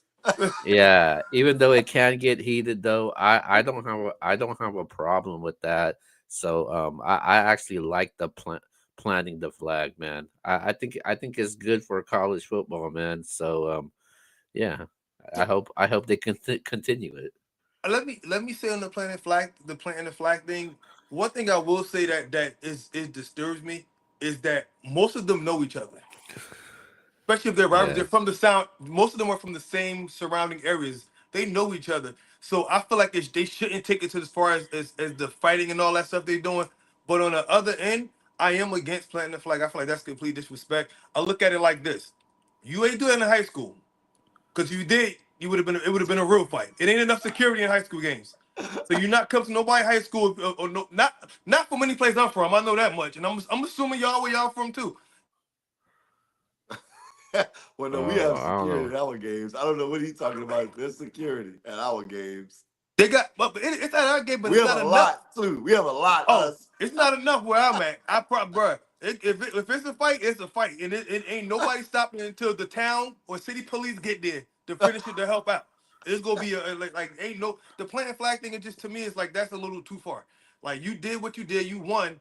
I don't care about the class part. Like I think like they're still kids at the end of the day. I just think it's what's your purpose of planting the flag? Like what does that really do? To me, that's just disrespect. Yep. Hey man, Like I hey don't think bro. it's I don't think At it's the a end of reason the behind it. day, man, it's like Arsenal, man. This Mr. Disrespect. Arsenal murder mook this week, by the way, ladies and Hey, gentlemen. hey, yeah. I'm a little nervous. but Double uh, trash. but go ahead, man. We ready for the picks? Let's go. Let's go with these picks. All right. I said it before. We're doing a 6 conference title games, and they pretty much all almost have playoff implications. So here we go. The G5 schools are on Friday night. Well, that's where we're starting off. All right. First one we got Tulane at Army. Who we Ooh. got? Hey, I'm gonna go first because he wants to go last. He's up by 1, correct? Actually, let me pull up the college standings. I think I'm up by 2. No, 1 on me. We're not pulling that. He's Hold up up, 1 on me. And the only reason why, because my dumb stuff took K-State. Don't do that, Nah, see. then you allegedly changed to I Alabama. did. Hey, Mr. Box Office can tell you. And Keo. You did. Here we go. C is first at 60 and 28. X and I are tied at 59-29. First Reek 53 and 35. And Keo 500, 44-44. All right. So I have no chance. It's only 6 picks, right? So I have no chance to just pick out I the 6. think we're gonna pick the playoff games as well every week, but it looks like you've got no chance. No, don't say that. Wait, listen. Keo, pull up my message again. Like you gotta win out at this point. It's me, X, or C for sure. All right. Well, I am a little disturbed with Tulane because I felt like Tulane had an outside shot of maybe getting to the playoffs. Had Boise State stumbled, and then they lose to Memphis at home. But I'm still taking Tulane. I'm taking the Green Wave to beat Army on the road. I thought it was a neutral site game. Maybe I'm tripping. It's at Army. It's at Army. The funny thing about the G5 conference title games, they play them whoever had the better record. Gotcha. Okay. All right. Well, it's all good. I still got Tulane. I think Tulane's a better team than Army. I got the Green Wave, and I guess I don't know if y'all would say I'm all upset because they don't have the better record, but I got Tulane. Reek. I gotta go out to sea because I gotta do catch up. So I gotta go out to sea. You're not gonna catch me, dog. Listen, bro. Steve just gonna Don't copy knock my shine, picks. bro. Don't knock my shine. Steve gonna copy my picks. Hey man, if it ends up that way, it ends up that way because I got Tulane. I'm ready. You want me to go? Go ahead. After thinking this out and going through all the statistics, clearly I went through all the statistics with this one. I mean, I got Army easily winning this game. They're the better team. They have the run game.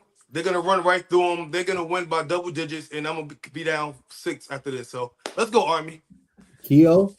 Yeah, it's gonna be a painful 2 weeks because this weekend we're gonna have to watch Tulane and Army, and then the following week we gotta watch those nerds Army and Navy play. But with that being said, though, with that being said, man, I'm going with the Tulane Green Wave to win this game, man.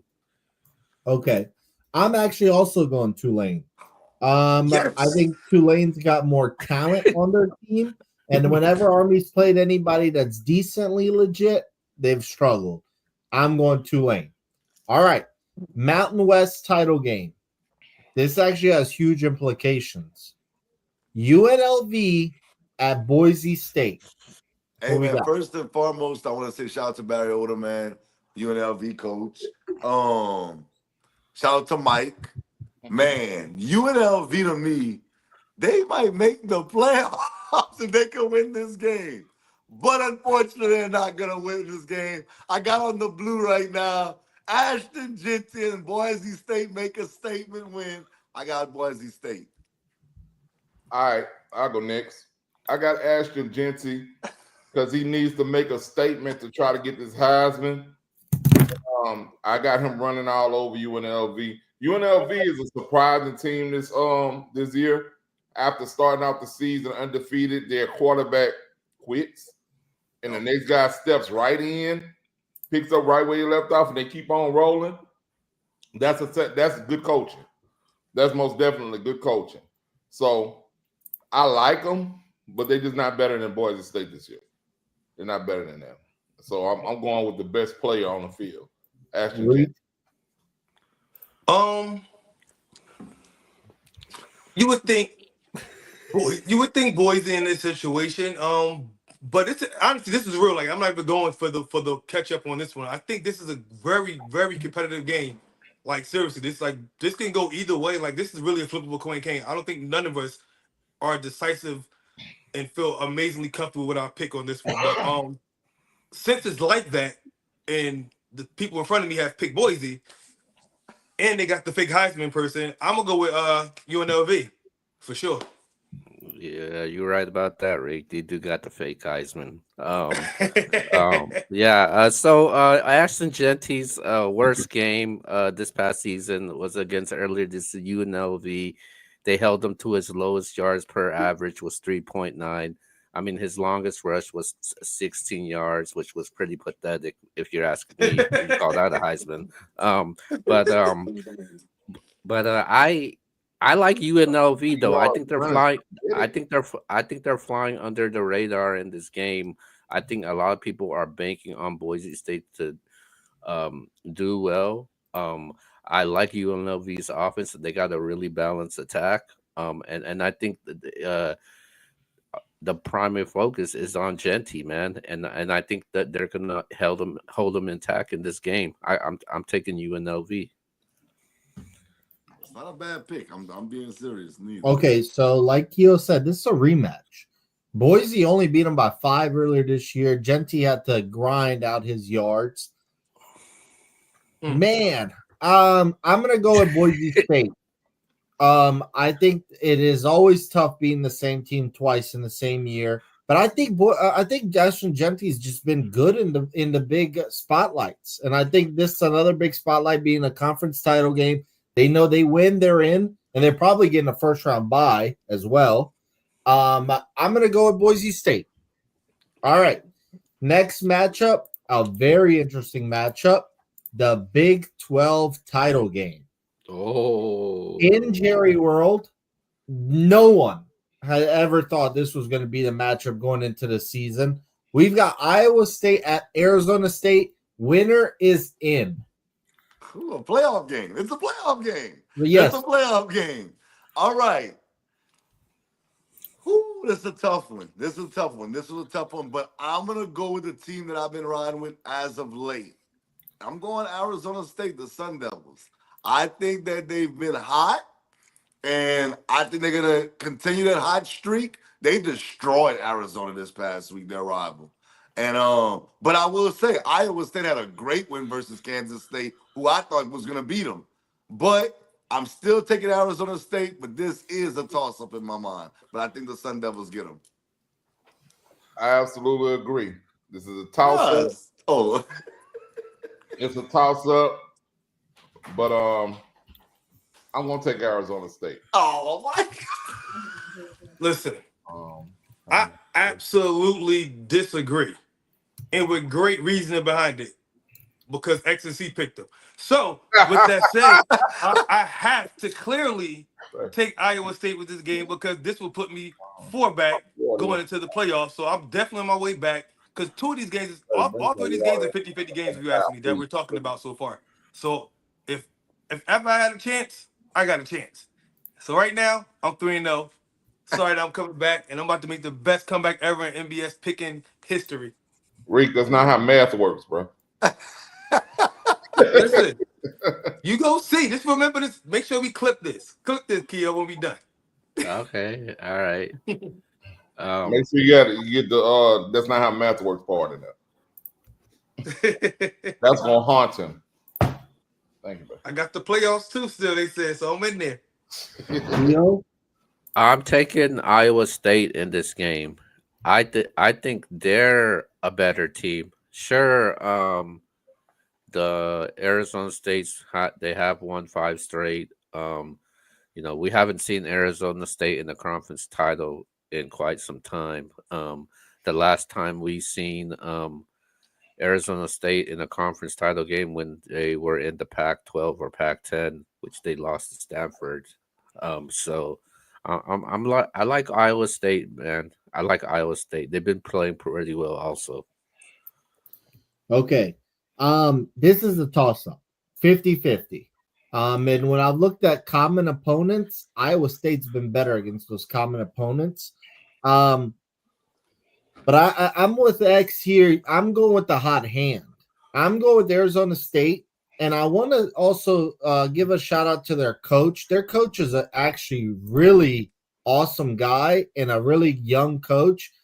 He got a huge bonus for getting Arizona State this far, and he gave it to the rest of the staff on the team. That was awesome to see.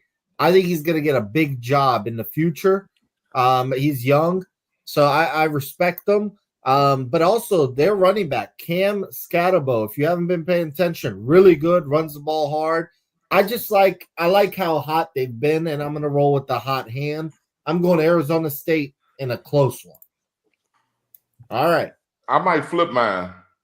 Be looking at your phone, box office. Hold on now. Hey, just make sure this news is privy to everybody if you flip. Because I'm flipping like a snitch if I got to flip. I'm flipping. I'm not flipping. I'm staying Arizona State. I'm not flipping. This guy Reek just picks on whoever else is picking. I'm picking on who I think is gonna win, man. I got my computer. I'm studying these stats while we talking. I'm on it.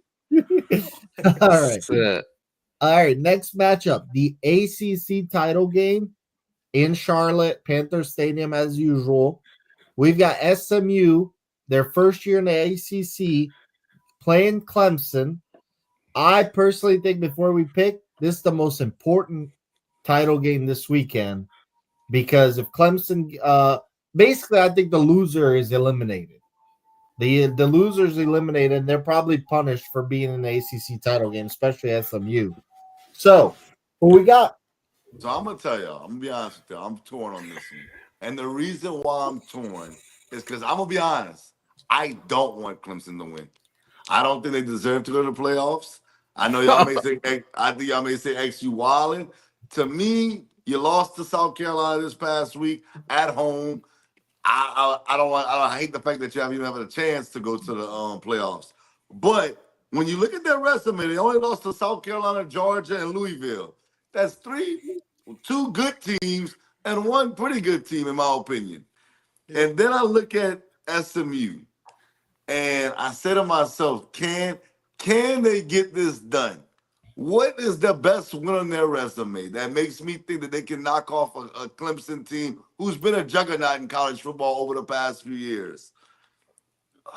And I'm torn. I'm going to take SMU because I want SMU to win. I'm not going to lie to y'all. The fact that I'm torn, it's a coin flip. I'm going to say SMU goes in there and gets it done, but I wouldn't be surprised if Clemson wins this game. It's Clemson, for God's sakes. They're one of the best teams as far as from the past 20 years, and they can definitely get it done. But I'm going to take SMU because I think also C's going to take Clemson. Not so fast, my friend. Oh, here we go. I believe it was the year 1980. Oh, with the Pony the Express. Pony Express. The Pony Express.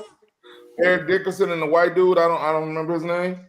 But they had SMU rolling, and they had the boosters behind them, making sure that they were going to continue to roll. And then they end up getting the death penalty, and now they're back. Who would have ever thought that they could be playing in an ACC championship game? I believe at that time they were in the SEC, or it wasn't called the SEC at that time. It wasn't. Yeah, it was the Southern something conference. Yeah.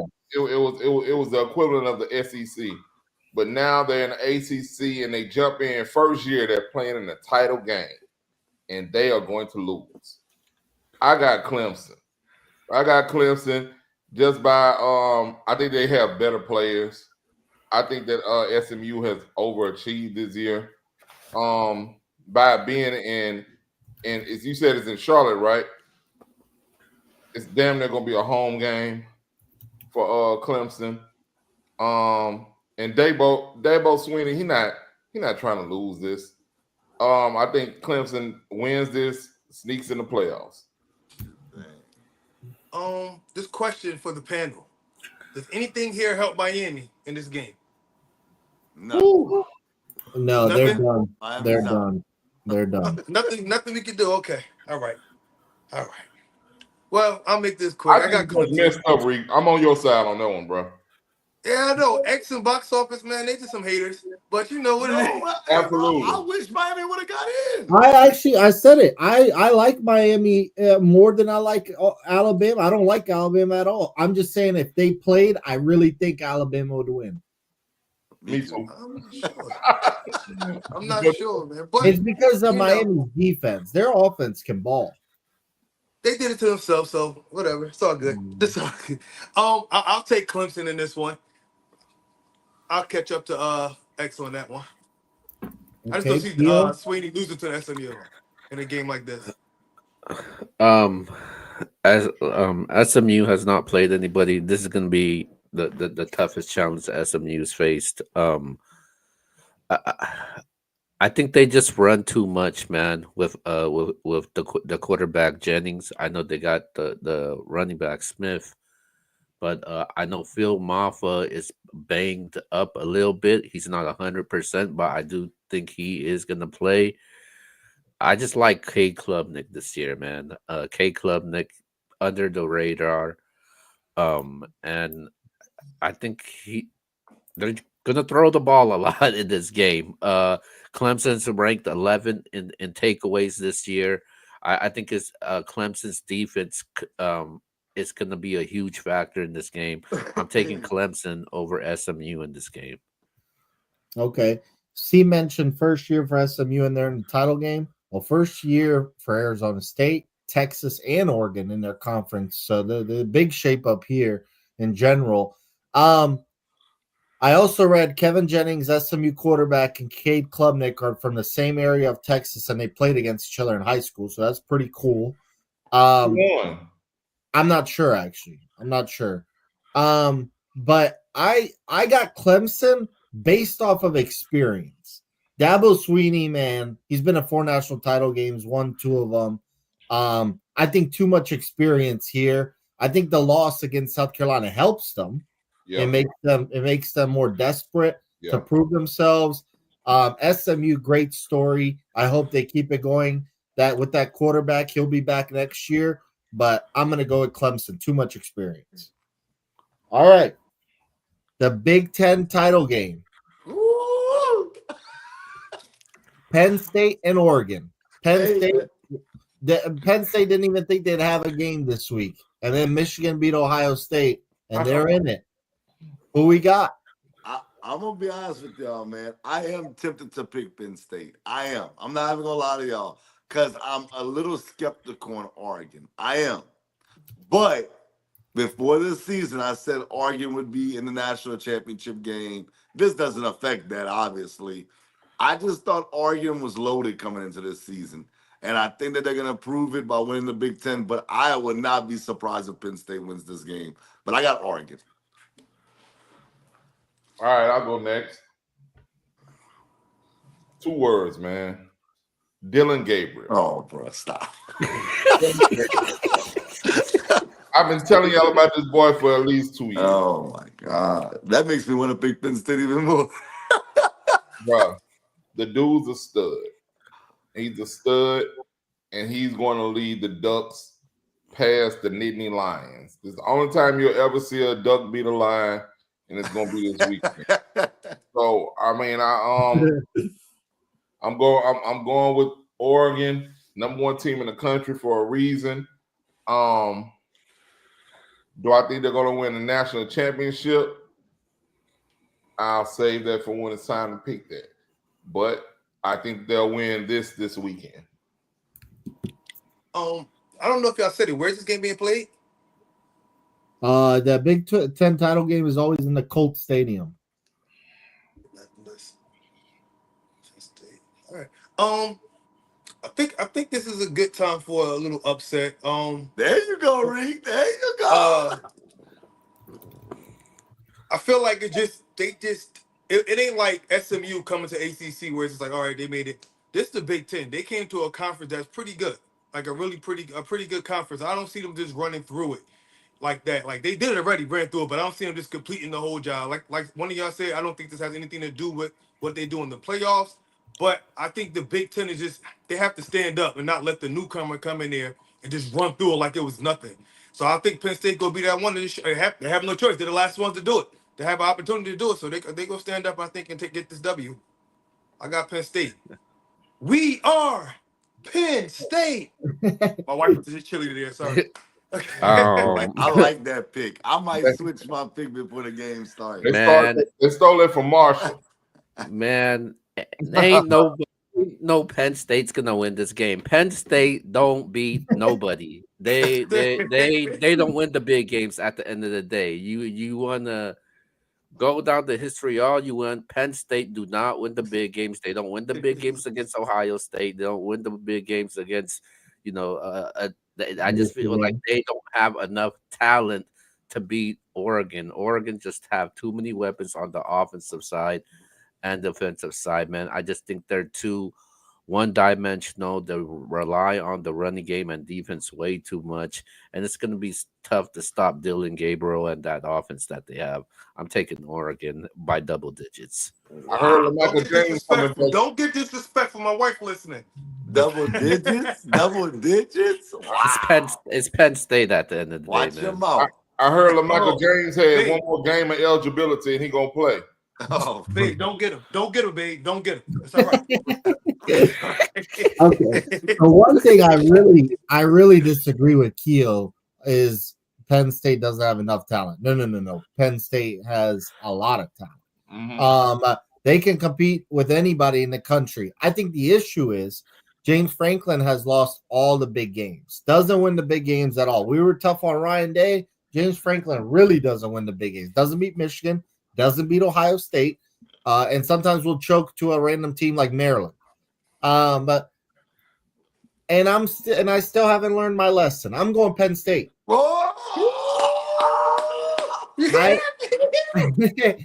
I really think Penn State is due for a big one, and this is it.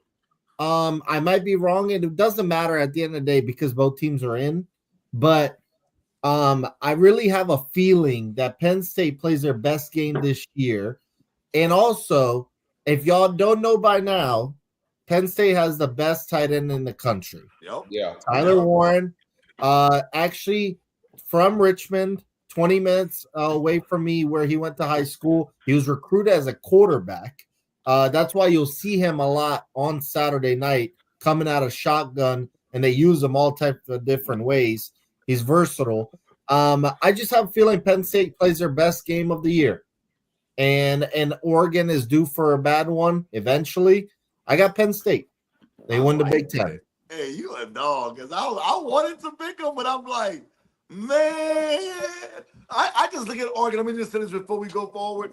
When I think of a team running the table going undefeated, as much as I said I thought Oregon was going to be loaded this year, I don't view them as like Alabama when Alabama was going undefeated. I don't view them as, the Clemsons when Clemson was going. I just don't view them as that. I don't think that Oregon is that like that. They're good, but I just don't think they're all-time historically good. Yeah, so but undefeated is hard. But they're undefeated in the Big Ten, and they've played Boise State as well. That's true. I think Oregon's been the best team in the country. I really do. But we'll see going forward. All right, SEC title this year that I was wrong on. There you go. Georgia versus Texas in Atlanta. Atlanta, obviously, always the site for the SEC title game. Who we got? Okay. Yvonne, you my dog. I don't know why you got that ridiculous hoodie on. Listen, I watched the game. Now, obviously, it's definitely tough to beat a team twice in the same season. That's not an easy task. I'm not even going to say it's going to be an easy task. But me and Keo have been on this show time in and time out telling you if Georgia plays up to their standards, they're the best team in college football. I saw the game against Texas. Texas did make a run at it. But I just think that Georgia is just a better team in this matchup. I got Georgia knocking off Texas again, being that it's in Georgia, it's in Atlanta. And I just think that they're better than Texas. Texas, to me, this would be a signature win if they was to get it. But I just don't think they're going to get a signature win until maybe when they get to the playoffs. This is going to be another L under their belt. They'll fall, and Georgia will move up as far as being the 1, 2, 3 seed, depending on what happens. I got Georgia. All right. Well, And Carson Beck, you better not feel like ball. man, why you have to say Carson Beck, bro? I be trying to ignore him, bro. But that Dude boy be tripping. terrible. All right, anyway, man. I had problems picking this game. Even to this second, I'm still tempted to change my pick. But I just gotta go with my gut. And something Reek said that makes sense. You you coming in, you don't even know what I'm about to say. Like, yeah, whatever I said, that shit was good. Started off good. Yeah. But no, man. He said somebody has to show these boys in their first year that you ain't just run through this division like that, right? So Texas in their first year in the division, they done made it all the way. I mean, in the conference, they done made it all the way to the conference championship game, and they end up having to play the damn team that beat them, and is going to beat them again. I got Georgia. Them down south Georgia boys, man. You know what I mean? And I'm gonna tell you right now, you gonna hear, oh man, I should have had this ready. Yeah. You're gonna hear a whole bunch of crazy, and it's in the Georgia Dome. And you know what? I didn't even think about that, bro. Hey, that's all you gonna hear. Hey, no more playing GA. It's gonna be no more playing GA this Saturday, man. Please believe that Georgia not gonna lose in that Georgia Dome with all them boys. Pastor Troy is gonna be there with the World Heavyweight Championship belt. And they're gonna be in there acting crazy. This is the only time I actually am going for a Georgia team in that Georgia Dome. Because usually it's either LSU playing there or the Saints playing there. And when I'm watching them, so now I gotta go for a Georgia team in that Georgia Dome. I just don't think that they can. I don't think that they can beat them. I can't see it. I think that they're a better team, even with Carson Beck. But I don't think Ewers is that much better. So it's a wash there to me. And I'll go with the rest of the players on Georgia's team. Well, like you said, the amazingly intelligent thing that I said earlier about just coming to the division, coming to a conference, you got to show something that you're not about to just come run through. But also, not saying that they play exactly alike, but this reminds me about we had this conversation last year about, I think it's Michael Penix.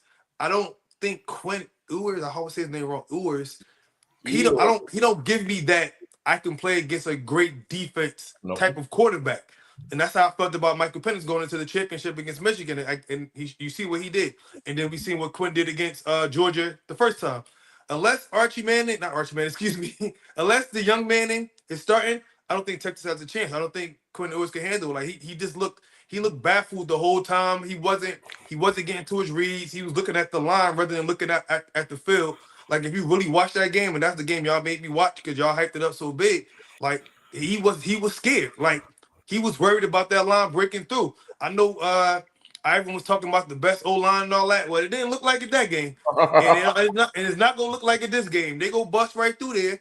And I don't like if I always say one thing: if you got two quarterbacks, you ain't got no quarterback. So until they make up their mind who their quarterback is, long as they stay away from top defenses like that, they're good. But if they're playing against a Georgia defense, I don't see no way they beat them. And I think the game will be very similar. I think it's gonna be a ugly game, but where it's like I'm not saying blowout, but we're gonna see that it's completely handled the whole time by Georgia. Literally the whole game, whether they went by 8 or 13 or something like that. But you're gonna be able to tell that Georgia had full control of that game the whole game. I got Georgia. And this is what I want to say, just like you just said, that the beginning of that last game, it looked like Georgia was gonna put 60 points up on them. So they did come back out, make some sort of adjustments in the second half, and made it a respectable game. But at no point during that game did I think Texas was going to come back and beat Georgia. Even when they started hurling bottles onto the field and got a play reverse like some idiots. I can't believe it. The ref And did Ivan it. liked it. He liked it. Yeah, that's set Yeah. a terrible precedent. And that's the type of he like that, but he don't like kids storming the field after a big win and turning down the goalpost. He want them throwing beers and Hey, stuff on the field. listen, they pull that mess in Georgia this time. Them fans ain't making it back home. They better Oh not no, try to be that. they're not gonna They do better it not out pull there. that. They better not pull that privilege shit out there. But I'm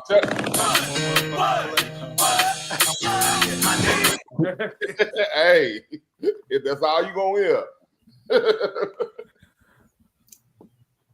What you got, Keo? All right, man. Let me tell you something about the Georgia Bulldogs, man. Obviously you definitely like the running game. You like ATN.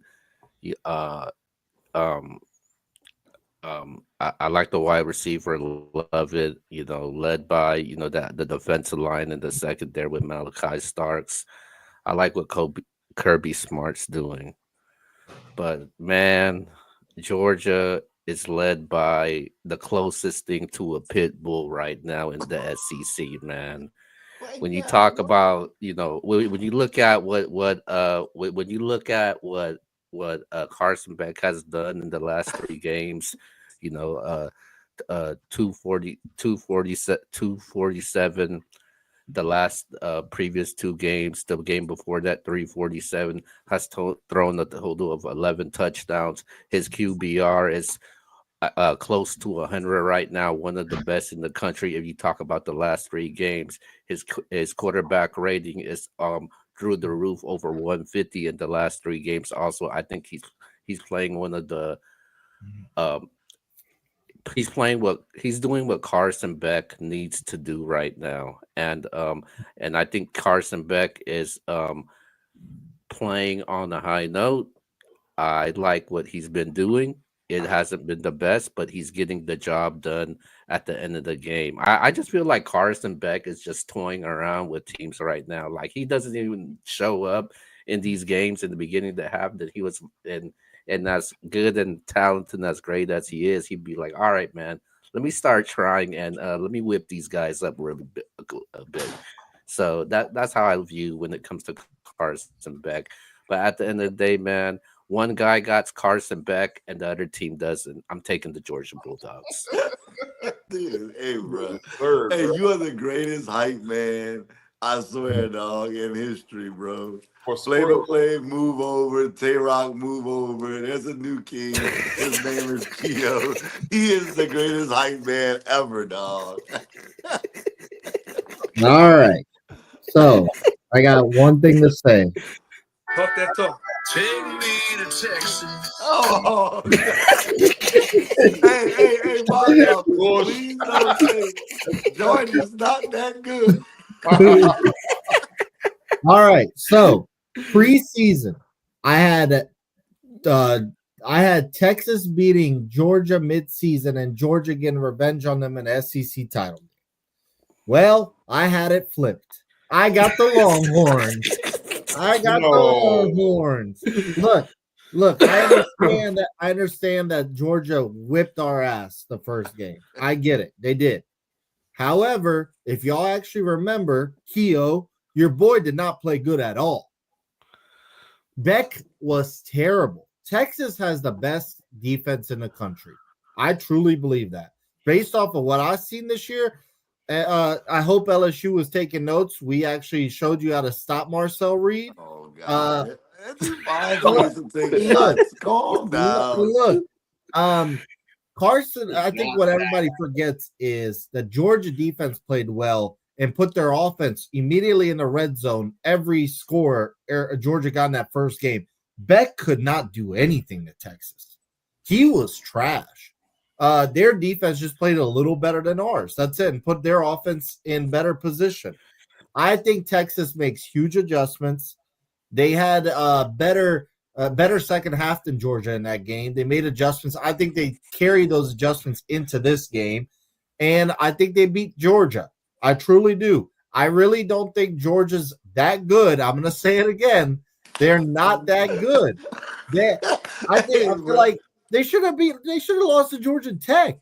They should have lost. I think the difference is y'all talking about Ewers and y'all are talking about Carson Beck.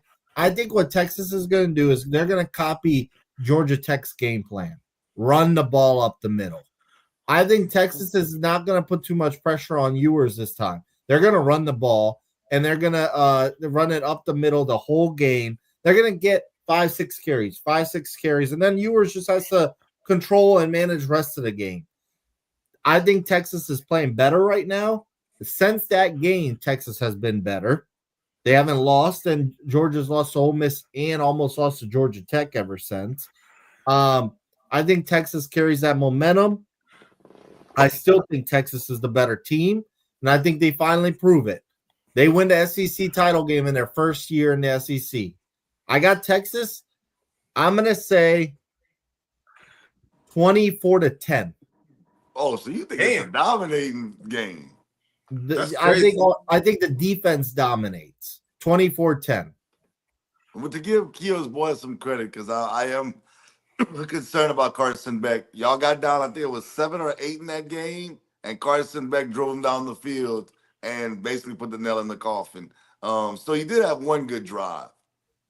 Yeah, I mean, I bet I hope if he's Carson Beck, he'd have one good damn drive. But I don't think Georgia's winning the national title. I've been firm on that. I don't think they're not as the Georgia that we're used to this year. I think they've squeaked by too many games. They needed 8 overtimes against Georgia Tech. I understand they had the SEC clinched on their side, so that game didn't matter as much. But come on, bro, 8 overtimes. They should have actually lost. They should have lost.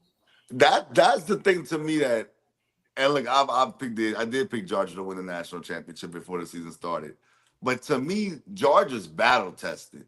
Even when they're down, they have that feeling like of a Tom Brady or even, I know Peyton Manning didn't always win the big games, but you always felt like they could come back. Georgia has that. You got to knock them out. Ole Miss is the only team I saw knock them out, but that weather was bad out there when they did do that. So I'm just sitting there saying to myself, if Texas is going to win this game, they're going to have to knock Georgia out. And I don't know if they could do that. I think Texas is also way more motivated for this game than Georgia was, or Georgia is. I had it flipped. I think that Texas beats them this time around. I will say this. I will say this though. Texas is more motivated than Georgia is this time. Just because they lost when they got their butts. They have to be. But I will say this though. If Texas is able to run like Georgia Tech did, which I don't think they will. I don't think their runners are as good as Georgia Tech runners, honestly.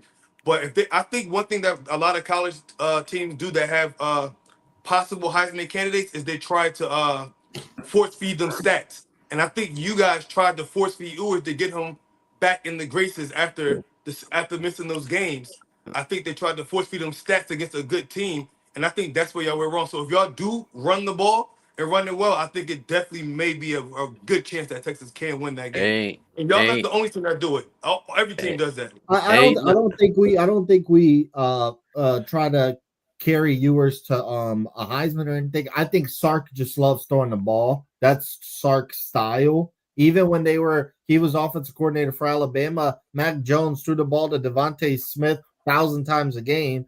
That's just his style. But I think he has to change his style for this matchup. Those are better players too, man.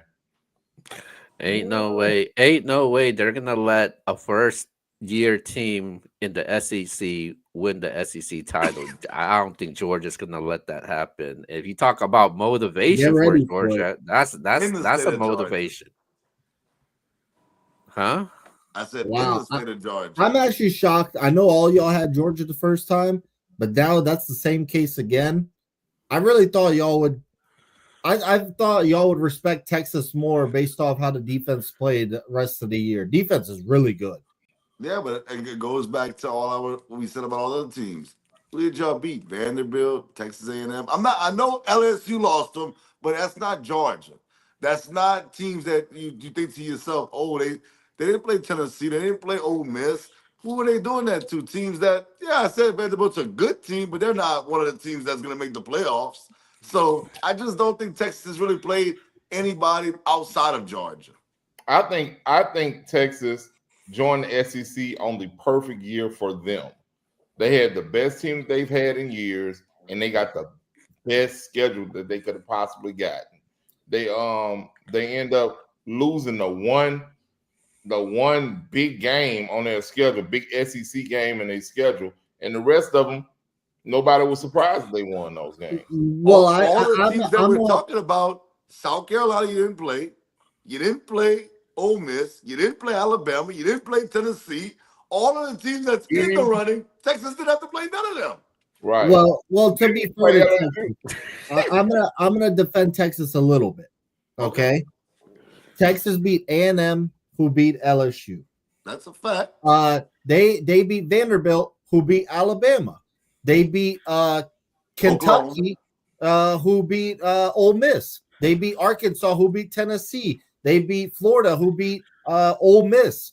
So the SEC beat up on each other, and Texas beat up on everybody they should have beaten up on.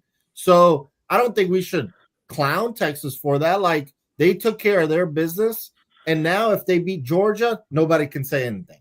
Right. I agree with you. They beat Georgia, I'm going to give them their flowers. And to me, if they beat Georgia, I'll say it right now, they are a serious contender to win a national championship.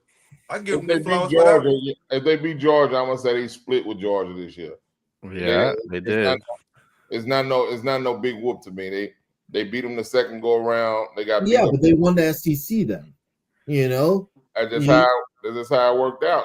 Everybody else beat up on each other, and y'all ended up getting y'all had a soft SEC schedule, bro. Let's just call it what it is. I don't know what that means. All I know is we won the SEC if we win. I don't mind explaining. Hold up, I don't mind explaining. I can understand. I get what you're saying, but I just gave you examples of all those teams beating out Alabamas, the Ole Misses, the LSUs, the Floridas. Okay, so LSU beat Ole Miss, who beat the hell out of Georgia, who beat the hell out of Texas. What does that mean? Yeah, it means Texas won the games they should have, and these other teams didn't. Simple. No, it means none of your logic that you just said about they beat them who beat them don't mean nothing. That's everybody. Just because somebody beat somebody and you didn't play that other somebody, that doesn't mean. But we beat the somebodies that beat those other teams, though. LSU beat Ole Miss, who beat Georgia, who beat Chop. Okay. So what? We beat Michigan, who beat Ohio State. That's right, and that doesn't mean anything either. That's what he's saying. Yeah, but I'm saying we're at the end of the day, we played the SEC schedule. We beat Georgia in the SEC title game. It's simple. And what I'm saying is y'all had a soft SEC schedule. And by soft SEC schedule means y'all played the SEC teams, true enough, but you didn't play the best SEC teams in the SEC this year. You did play one of them, and you lost to them. Right. What I'm saying is, what if we beat them now? Make it this easy. If Texas played Georgia's schedule this year, would they still be in the playoffs? It's really that simple. Yes. I don't know. Ooh, I'm not saying no, though, but I don't. Tough. That's tough. That's a good question. Basically, if you're saying that, you don't think Texas is a top 12 team in the nation, then I think they are. I think I picked them to win it. I picked them to win the championship. Top 12 doesn't mean you make the playoffs. I just said I don't think certain teams that's gonna make the playoffs are top 12 team. It's just the way it's set up that they make it in. But Texas, if they play the Georgia schedule, that'd be tough, big dog. Texas at the worst would have 3 losses at the worst, and that got Georgia, Alabama. Well, not Georgia yet, but if they lose, they're still in. That would be 3 losses. That got Alabama in with 3. I think Texas would still get in. Okay. Here's my thing about that. The Texas is benefiting from being ranked high at the beginning of the beginning of the season. They're benefiting from being ranked high. So when you lose, you're already ranked in the top 5. You lose, you don't drop out of the top 10 if you lose to Georgia. But had they been ranked 12, and then they lost to Georgia. They dropped to 16. They wouldn't have. Who would have said that they could have won all the rest of those games on that schedule? Who says they worked their way back up to the top 12? Well, same thing. Georgia's benefiting being ranked high. Alabama's benefiting being ranked high. That goes for anybody. But they all beat tougher teams than y'all did. Both of those teams beat tougher teams than you did. Who did Alabama beat? Georgia. Alabama beat Georgia. Right, but if Texas beats them, they have the same win. So, okay. What else? So, record, man. That's what I'm saying. Alabama. Yeah, I mean, Alabama, they're overrated. Alabama beat South Carolina, too. Yeah, but they lost to Vanderbilt, who we beat. They did. I'm not here. So get them out of there. So get them out of there and add. No. No. Guess, you know who else Texas beat up on that Alabama couldn't beat? Oklahoma. I said that earlier. Yeah. So we got to stop acting like this is Nick Saban's Alabama. Also, Nick Saban's Alabama, we beat up on them last year too. They did. Last year doesn't mean anything about this. Quit bringing it up, bro. Hey, they were the SEC champs. We beat them. Last year. What's that? In Tuscaloosa. Yep. Whip them boys. Stuff that LSU forgot how to do in Tuscaloosa. Hey, watch your mouth. He got you I did. Definitely shot at you, bro. Hey, LSU beat that same Alabama team y'all beat last year, the year before. Box office is a dangerous man. Yeah, this is too easy, man. Keep it going. Let's go, Keo. Nah, and again, I pick apart your logic. Hey, all I know is Texas beat the SEC champ last year. First year in the SEC this year, they might win the whole SEC. If that happens, y'all better not even come on. Y'all might as well not come on next Tuesday. Oh, I'm coming. Yeah. I don't care. I don't want. Anyways, man. All right, man. We got. If they lose, are you coming on? Yes. Or are you gonna be on vacation somewhere? All right, man. If we lose, no big deal. We're in the playoff. We're in it. We're good. All right, man. We're moving on, man. Going to the NFL. I was actually about to mute. So I was actually about to mute somebody. I don't mean to be rude, but I really was. Mute. But we're going to. Let's go into the NFL, man. NFL. So Saquon Barkley went toe to toe with Lamar Jackson. Obviously, the Eagles won. We seen what Josh Allen did, man. So with that being said, man, whose performance from this past week in the NFL made a better case for their MVP award between Josh Allen and Saquon Barkley? I'll start. Hard for me to say it, but Josh Allen, bro. Josh Allen played the pass that it wasn't the pass to himself. The pass, then the lateral back, and him fighting his way to the end zone. That was enough for me, bro. He's the front runner for the Heisman right now. Not the Heisman. Damn. I was about to say, damn. He damn sure could win the Heisman, but he's a front runner for the MVP right now. He's overtaking Lamar. Saquon's a running back, so his performances have been good, but you're not gonna be able to top that. This man already jumped over somebody backwards, and he's still having to fight to even be in the conversation. So you got a quarterback that's doing what Josh Allen is doing, and he's winning. And he doesn't. He's winning, and he's not supposed to be winning like he's winning. He's definitely the front runner over Saquon to me. Go ahead. I'll go. Go ahead, Reed. I'll go. It's at this point. It's definitely to me between them two.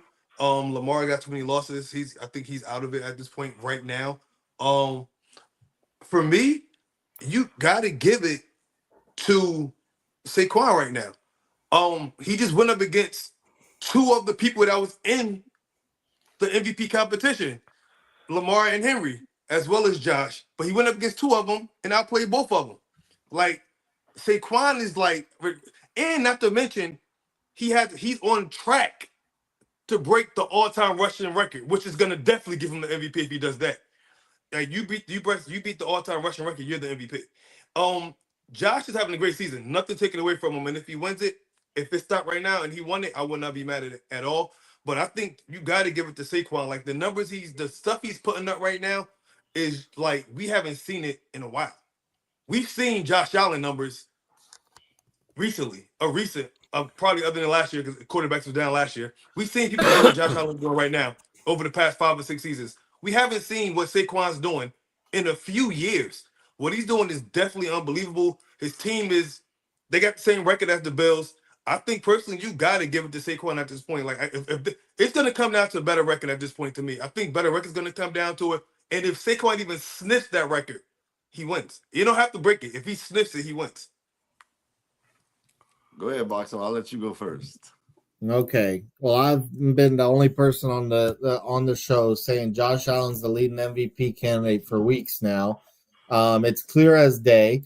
I remember preseason on this show, X said, would anybody here be surprised if the Bills make it far as the Super Bowl? And me and X were the only ones that said we would not be surprised at all. Why? Because Josh Allen. And some people did not even have the Bills in the playoffs. And I get it. Why? They didn't have the best targets. Stephon Diggs wasn't there anymore. Keon Coleman was a rookie. You didn't know what you were getting. James Cook wasn't proven yet. Sean McDermott, some people don't think is all that. The defense doesn't have a lot of stars. Von Miller looks like he's kind of washed. So I get why. But why are they in the position they are? Josh Allen.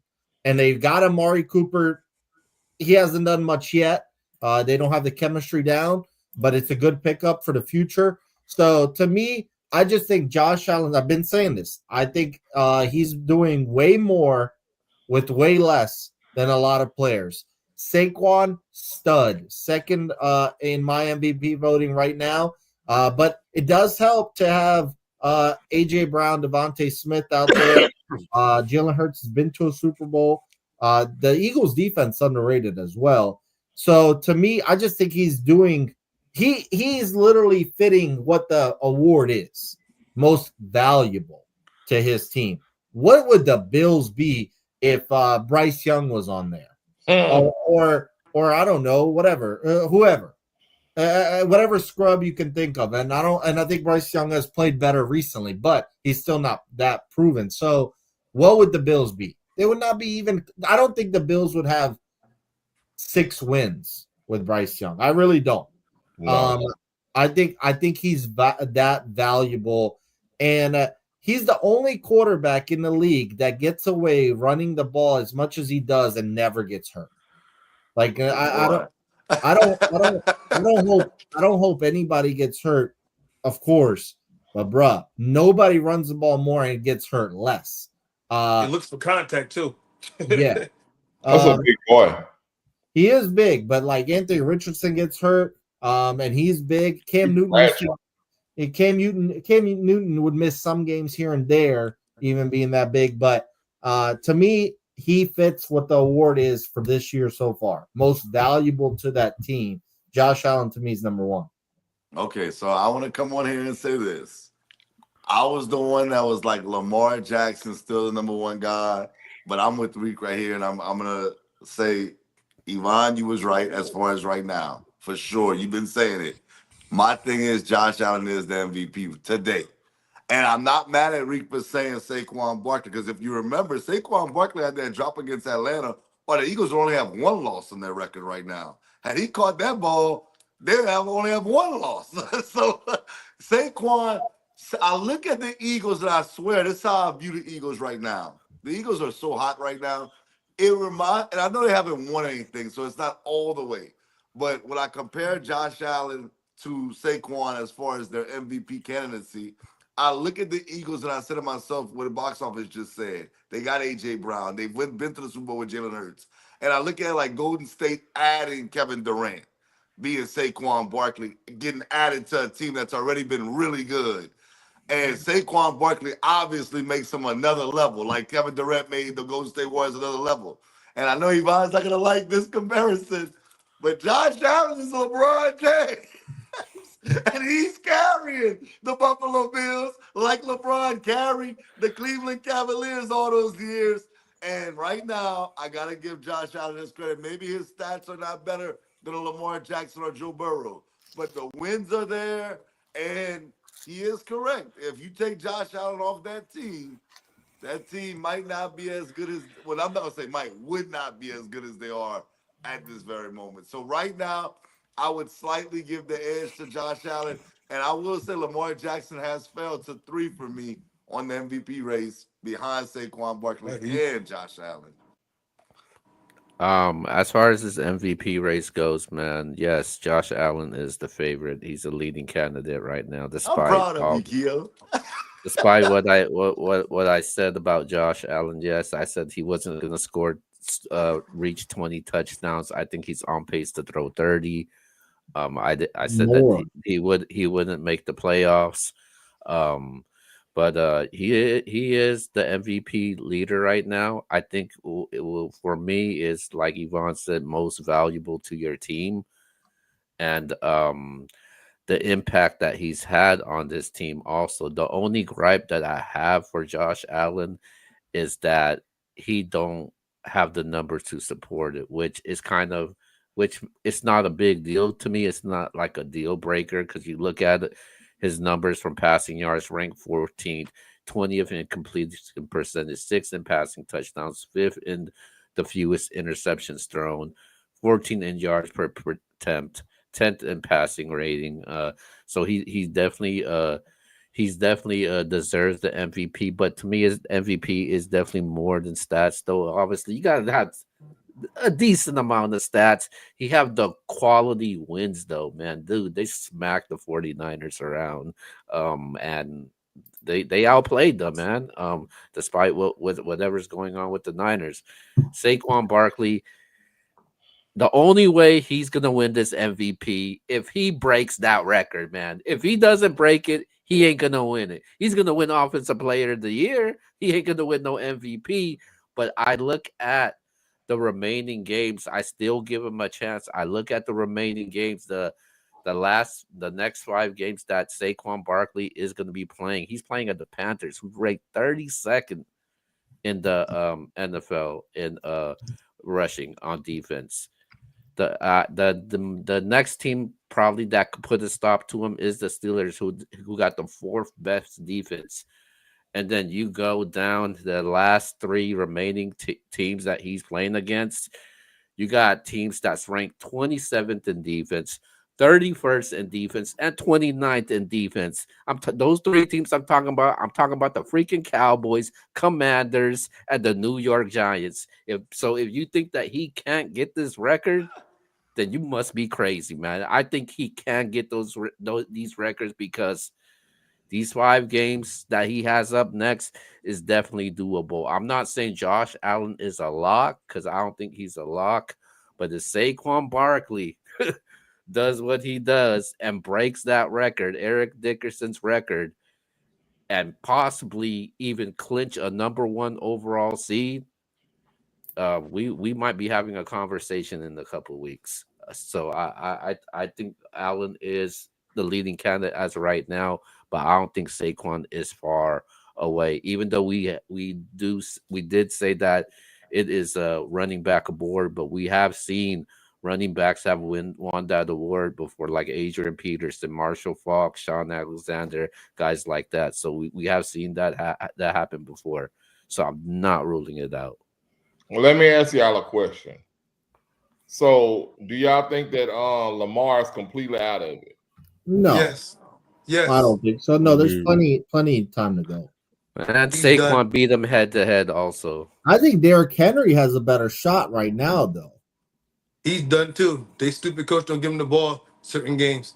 They're done. You Yeah. can't. They got 5 losses and it's over because the Eagles or either the Bills are not losing more than maybe 2 more games. So they're gonna have a better record, and Ravens might lose another. I just don't think their record's gonna be. They're in this fight for the wild card at this point. They're not getting their division, so I don't think it's a trap for them. I think they're done. I haven't. I don't remember the Yeah. last time a person won MVP without winning their division either. MVP. I Yo, do Reek's agree right. though that Lamar keeps losing a lot of big games. That's hurting his Mhm. his race though, because they've lost to the Chiefs, they've lost to the Raiders. That was a bad loss, but they've lost to the Eagles, they lost to the Steelers. A lot of top teams. Yeah. I'll say this: the Ravens have 4 more games left. They have to play the Giants. They're gonna win that game. Then they play the Steelers. Now, if Lamar has a crazy game against the Steelers and they win, then they play the Texans. Lamar has another crazy game and they win. Then they end the season with the and keep in mind that Texans game is on Christmas, so all eyes are gonna be on them. Then they close out the season with the Cleveland Browns, which their defense is looking really good, and they don't look bad under They Jameis. lost to Cleveland. They lost to Cleveland already. Yeah, all right. And he goes in there and he, like I said, he puts on 3 great performances. And Josh Allen and Saquon just do normal performances. But he goes in there, he throws for 300, runs for another 85, scores. He's responsible for like 5 touchdowns, 4 touchdowns in a game, in all 3 of them games. You don't think that he can come back and win this MVP? No. Listen, I can't remember. Tell me the last time an MVP didn't win their division. He's not winning his division. It's over. The last time The was other two- Adrian Peterson, 2012. That's 12 years ago. It's not happening. And It's AP not had to happening. run for 2,000. In 2,000 yards, that means Lamar has to do something that we haven't seen or something that's rarely seen for him to win it and not win his division. Well, The other two got their division locked. So I'm gonna say this. I'm with Reek right now. You know, I'm saying that it's gonna be hard for them to win the division, but that's not out of the scenario. They can win a division. He only has 2 division losses right now. One to the Browns, one to the Steelers. He wins both of those games. Now I'm give the Steelers 1 loss. The Steelers could lose to Cincinnati the next time around. I'm not saying they will, but they could.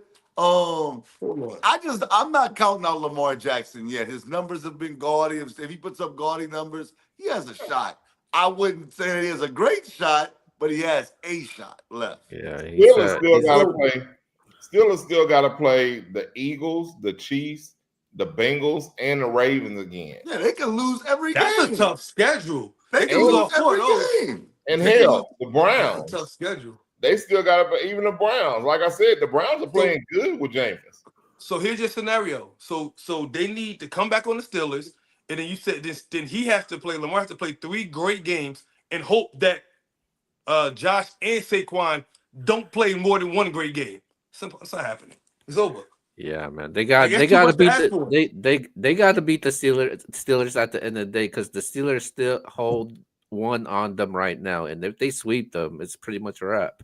Yeah. He don't deserve it. I could be honest. I think he's down right now, but it's just a huge gap that he got to close up on. So I just don't think it will happen. But we're moving on. I think we're having a LeBron effect with Lamar Jackson.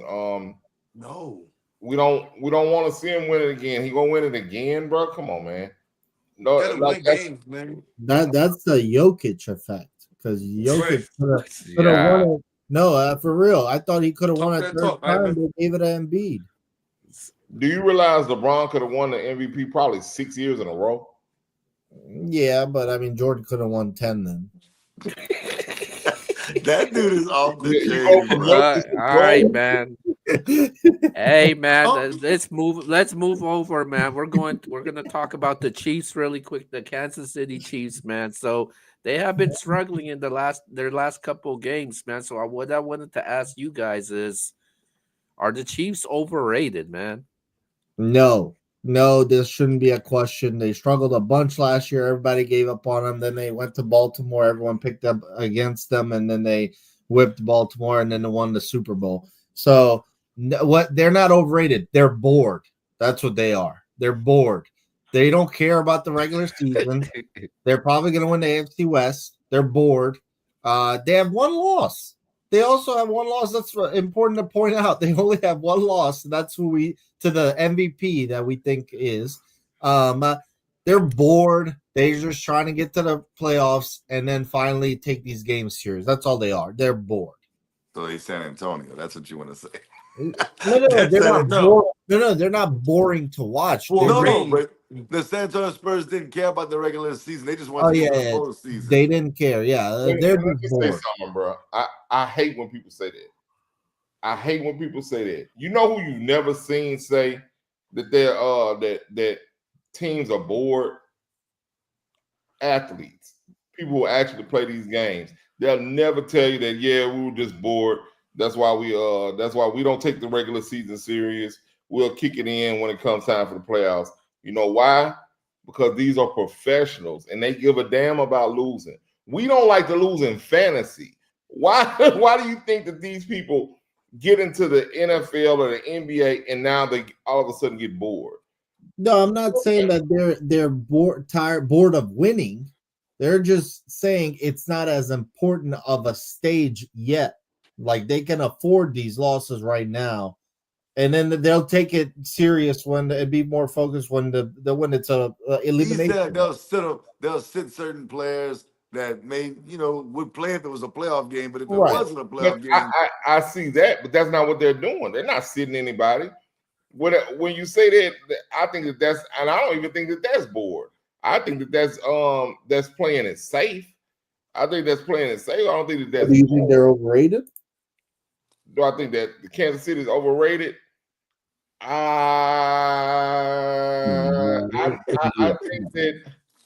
think that they are properly rated. they're overrated. I don't think is the right word for them. I just think that they're they it's like I'm almost contradicting what I just said. They to beat a man, you got to beat the man, and if you can't beat them, you can beat them. You might can beat them right now, which only one team has done that, but you can't beat them in the playoffs. Till I see them get beat in the playoffs, I'm gonna believe they're gonna win the Super Bowl, bro. And that's just my belief of them.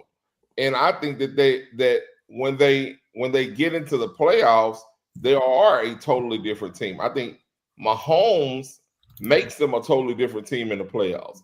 I think the rest of his team looks at him and say, hell yeah, we can win the whole thing. I don't care if we do got Kadarius Toney sorry ass over there to catch the ball. We just gonna throw it to Kelsey 100 times. That's what we're gonna do. We're not gonna blow it on him. We got the best player in the NFL, and we're gonna win. And I think that they have that mentality so much that when they get into the playoffs, and everybody knows that. That's why I don't think they're overrated. Everybody knows that. I think that we look at it and we may be bored. We're bored of seeing them win every week. Oh, how are they gonna win this week? How people are starting to even say that they're cheating. I don't believe they're cheating, bro. They're not cheating, man. The NFL is not cheating for them. They just have it. They have it, man. They What's have it? Tell them what it is. Who is it? They have it. They got it from the Patriots. The Patriots used to have it. Now Mahomes went and took it. Now because when you see them win games like they won last week, when the guy just calls for the ball and forgets, man, they got it, bro. That ain't something that happened in real life in the NFL game. That's not something that happens, bro. But they have it, and it did. It's just certain teams have it, and it ain't nothing you can do about it. And you know it while you're playing them. Those, I think other teams know it while they're playing them. Like, shit, I know we up 3, but it's still a minute and a half left, and Mahomes got to touch the ball. Damn, we're going to lose. I think they know that when they go out there and play it. I think everyone in the NFL knows that, and they have it, and they're using it to the best of their ability. And I ain't mad at them. Reek, you think they're overrated? So no, they're not. So how could they be overrated if everyone's ranking them third in the NFL? Everyone got the Lions and the Eagles as the best 2 teams, rightfully so. Record, and obviously their record's not better than Kansas City, but they're playing way better than them. So no, they're not overrated. They're a 10-1 team that's defending champs. They're winning their games. somehow they're coming through at the end of the games, winning their games. And I'm mad that C went on because C went on to tell us about it for 7 minutes, and he ended up getting to my point once he got to a 6 minute. He went on to say they're the Patriots. I was waiting to say that, and he took my fire. But yes, they are the Patriots. Patriots. Brady got 7 rings. How many of them rings were they the best team in the NFL? Like that, we felt that they were gonna definitely win it. Maybe 2, and one of them they didn't win. That's when they had Randy Moss. They didn't even win it. You know what I'm saying? It's like we know. I don't. We just talked about MVP. All that MVP talk we talk. I'll take Mahomes in the playoffs over any one of them people we're talking about. Any day, every day, until I feel differently for years down the line. Right now, I'm gonna take Mahomes in the playoffs anytime. But they're winning these games, and we're talking about them crazy. Like a lot of y'all are youth coaches. I know that youth coaches, and a lot of y'all watch a lot of football. So much goes into football more than any other sport in winning the game, even just youth games. And with youth games, it's a lot of mismatches. So don't count those games. I'm counting against when it's the better teams against each other. You literally have no clue who's winning that game until that game is over, because so much goes into it, and it's literally 22 players on the field trying to figure out to be on one accord. That is very, very hard. And then people think that the typical person that just watches football and be like, oh, my team lost, oh, my team won. Like, it's so much that goes into it. And I just take it like the Chiefs, I don't think they're bored. I just don't think they're playing as good as a lot of other teams. But when it gets down to the playoffs, I'm not willing to say I'm going to bet against Mahomes. I'm not. Because Mahomes is probably going to be the best quarterback in the playoffs. Probably. So yeah, they're not overrated. Most people are saying that Philly and Lions are better than them at this point, and some are starting to say the Bills are better than them at this point right now. So yeah, they're not overrated. They're actually right where they're supposed to be, even having the one loss and having the best record. Okay, And I was going to say that I actually have them 4 on my power rankings. They're not top 3 for me. I do have them beyond Buffalo. Buffalo beat them head to head. I know Buffalo has 2 losses. But I'm with y'all as far as this when I say this about the Kansas City Chiefs. I feel like the Kansas City Chiefs are not overrated because they get everybody's best punch. No matter who it is that they play. You don't look at them, and I know y'all might say, well, everybody gets everybody's best punch because they're in the NFL and they want to win the game. No, I think sometimes you can overlook a team and say, oh man, we play Carolina this week. We're gonna beat them. We're gonna beat them. But you don't think that when you play against Andy Reid and Patrick Mahomes. You know what time it is. You know that they coming, and you probably circled it on your calendar saying, we about to test and see how good we really are when we go to Kansas City or they come to our house. At the end of the day, like y'all all said, when it comes playoff time, it's going to be hard. We're all going to be hard pressed to pick against Kansas City, against any team. Buffalo, Pittsburgh, Baltimore. We've seen it. We've seen it over and over again. And at some point, we have to say to ourselves, until somebody proves us wrong in the playoffs, we're not picking against this team. Yeah, as Dennis Allen about the Carolina. Hey, the Colts, we definitely overlooked them too. Oh my God. No comment on them. Well, hold on. Well, at least somebody got to be objective on here. Oh, here we go. When you think of overrated, it kind of runs parallel with hype, associated by these buffoons over here and social media overhyping them. I do think they are overrated. I have not seen an impressive dominant win where I'm like, oh yeah, that's the Super Bowl champions right there. I have not seen that. They've had a lot of close games that came down to the wire. You look at your last 2 games that you had. You played against the Las Vegas Raiders and the freaking Carolina Panthers, man. Like that's a Super Bowl champions we talking about. That's the best quarterback in the NFL. So Well, personally, the best quarterback in the NFL to me is Josh Allen, my favorite quarterback. Oh, now you did. I went about Brock Purdy. Anyways, man, stop cutting me off. You already talked. It's my turn. Shut up and zip it, man. So Yeah, man, I do think they're overrated. You know, you look at the wins that they had. It's not impressive, man. It's not like okay, I that's the Super Bowl champions. That's the Kansas City Chiefs I'm talking about. Patrick Mahomes has had his worst year statistically. It's a mashup between 2019 and 2022. That's what it comes down to, man. It's not. It's I don't think teams are scared of Patrick Mahomes anymore, man. I just don't think. I don't think defensive coordinators fear them. They're soft. Um, people think that the Bills are a better team than them, and the Bills. Look at the talent that the Bills had right now. They have is Josh Allen over there, and I don't think the I think the Kansas City Chiefs might be the third best team in the AFC right now. Um, they're barely making into teams' Power Five rankings. We're talking about the Super Bowl champions. This might be the worst. What are they? 11-1, 10-1. This might be the worst 11-1 team that I ever seen as long as I've been watching football. Yvonne is right. They are boring, man, and they got a lot of holes on that team right now. When it comes to the running game, the wide receiver issue, it's still a big hole in there also. Defense has been slacking also. The defense kind of has been fading also. I just have not seen that Kansas City Chiefs that won the Super Bowl. I mean, the most impressive one that you can say that they won, and I'm not trying to take a shot at your team, is probably against the New Orleans Saints when they beat them 26-13.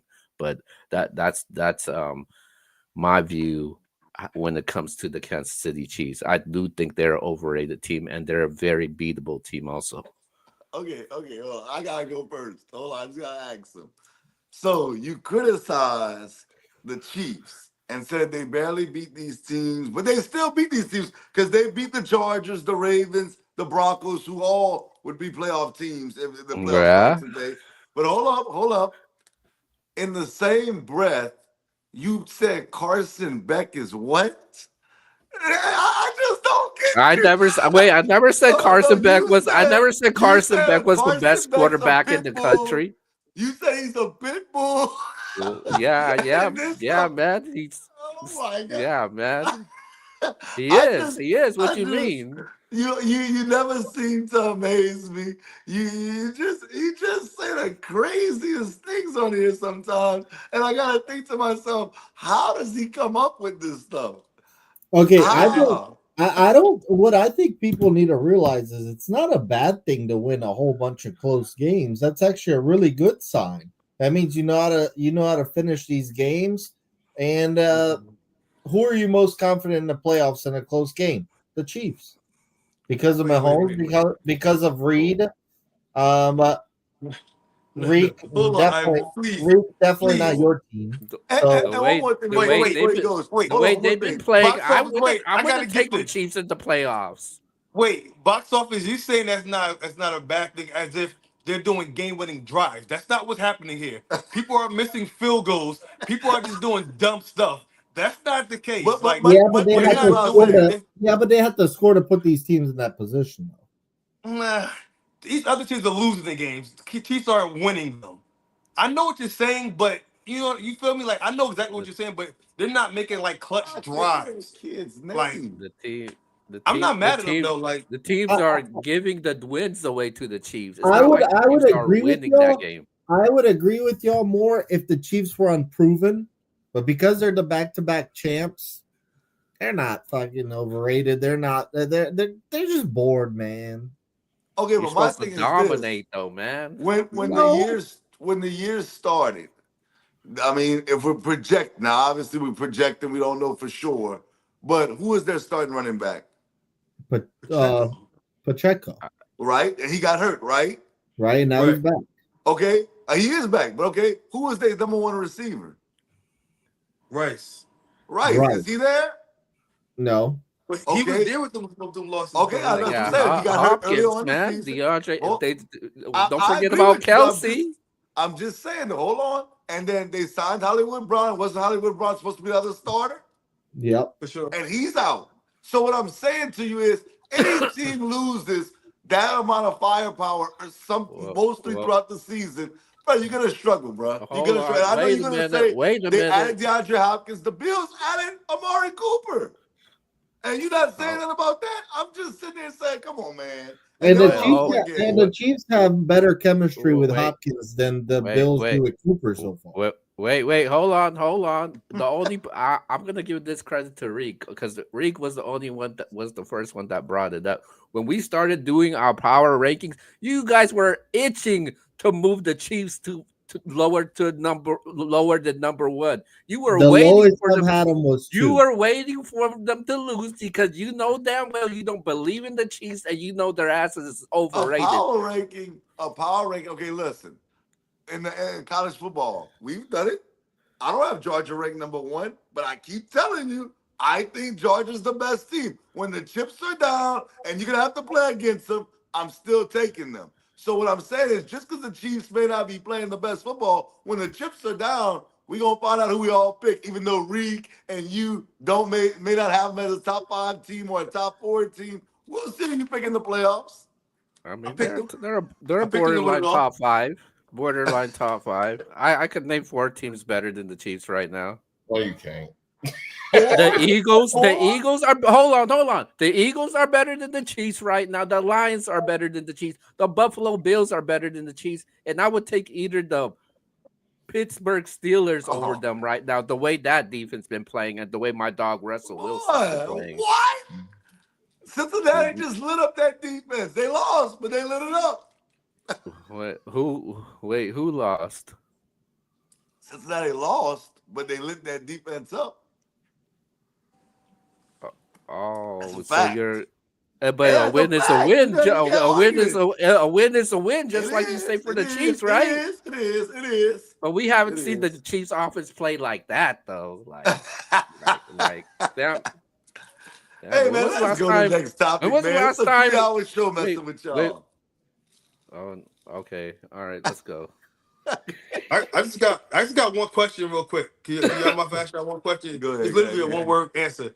Who did y'all all pick last week when y'all asked about the rookie of the year last week? I just want to know because I wasn't there. I said We Jaden all had Daniels Jaden failed. Daniels.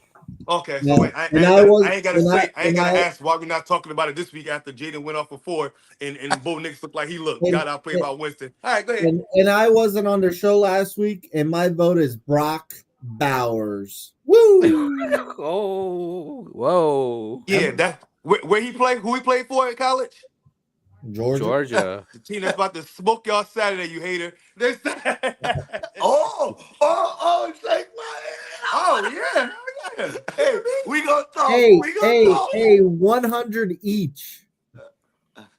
I'll take All it. right, I'll take it. all I'll right. take it. Let's go. All right, before we go to our picks, because I know, yeah, we have over time. So make sure you guys, anybody that's tuning into the show right now, there's 83 people tuned in right now. Make sure you guys go vote on the MBS Twitter page right now for the MBS player of the week from this past week. So right now it's actually a close race right now. It's between Saquon Barkley and Josh Allen right now. So shout out to Josh Allen, Saquon Barkley, what they did. So make sure you go vote for MBS Player of the Week right now. But with that being said, man, I'm gonna give it over to Yvonne for the NFL Weekly Picks. Well, I did All it. right. Here are the standings. C 55 and 33 remains first. Reek 2 games back, 53-35. Me and X 50. Oh, actually, me, X, and Keo all 50 and 38. All right. I think this week's games are really good and a really good slate. So here we go. Thursday night game couldn't be better. Packers at Lions. See, you want me to I'll go go. first? Or Okay, you got it. I jump it. Go ahead. This the Lions, man. This is the champions, the Super Bowl champions right here. I got the Lions winning this game. Packers is having a good season. I think they've gotten by a couple of losses that they should have had. I just don't think they're strong enough overall up front to keep up with the Lions. I think the Lions pretty much dominate them. I'm not saying blowout, but dominate the game. time of possession, everything to where the Packers don't even get into a groove. So I got the Lions winning this game. All right, I'll take it from him. Rick, you're absolutely right. All right, the Packers, they have a better record than they are our team. There's a couple of times they should have lost. Jordan Love throw it to anybody with numbers sometimes. It's it's gonna be all bad for them when they play Detroit this week because Detroit is the real deal. They started out the season, if you want to call it slow, they turned their ship around real quick. Even with losing Hutchinson, they still out there performing on offense and defense consistently all year long. They've been the best team in football. So it's not going to stop right now for Green Bay.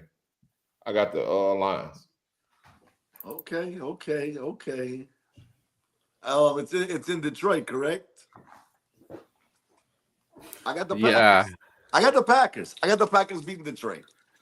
Detroit Yeah. can't win every game, y'all. They can't win every Yeah. game. They gotta lose.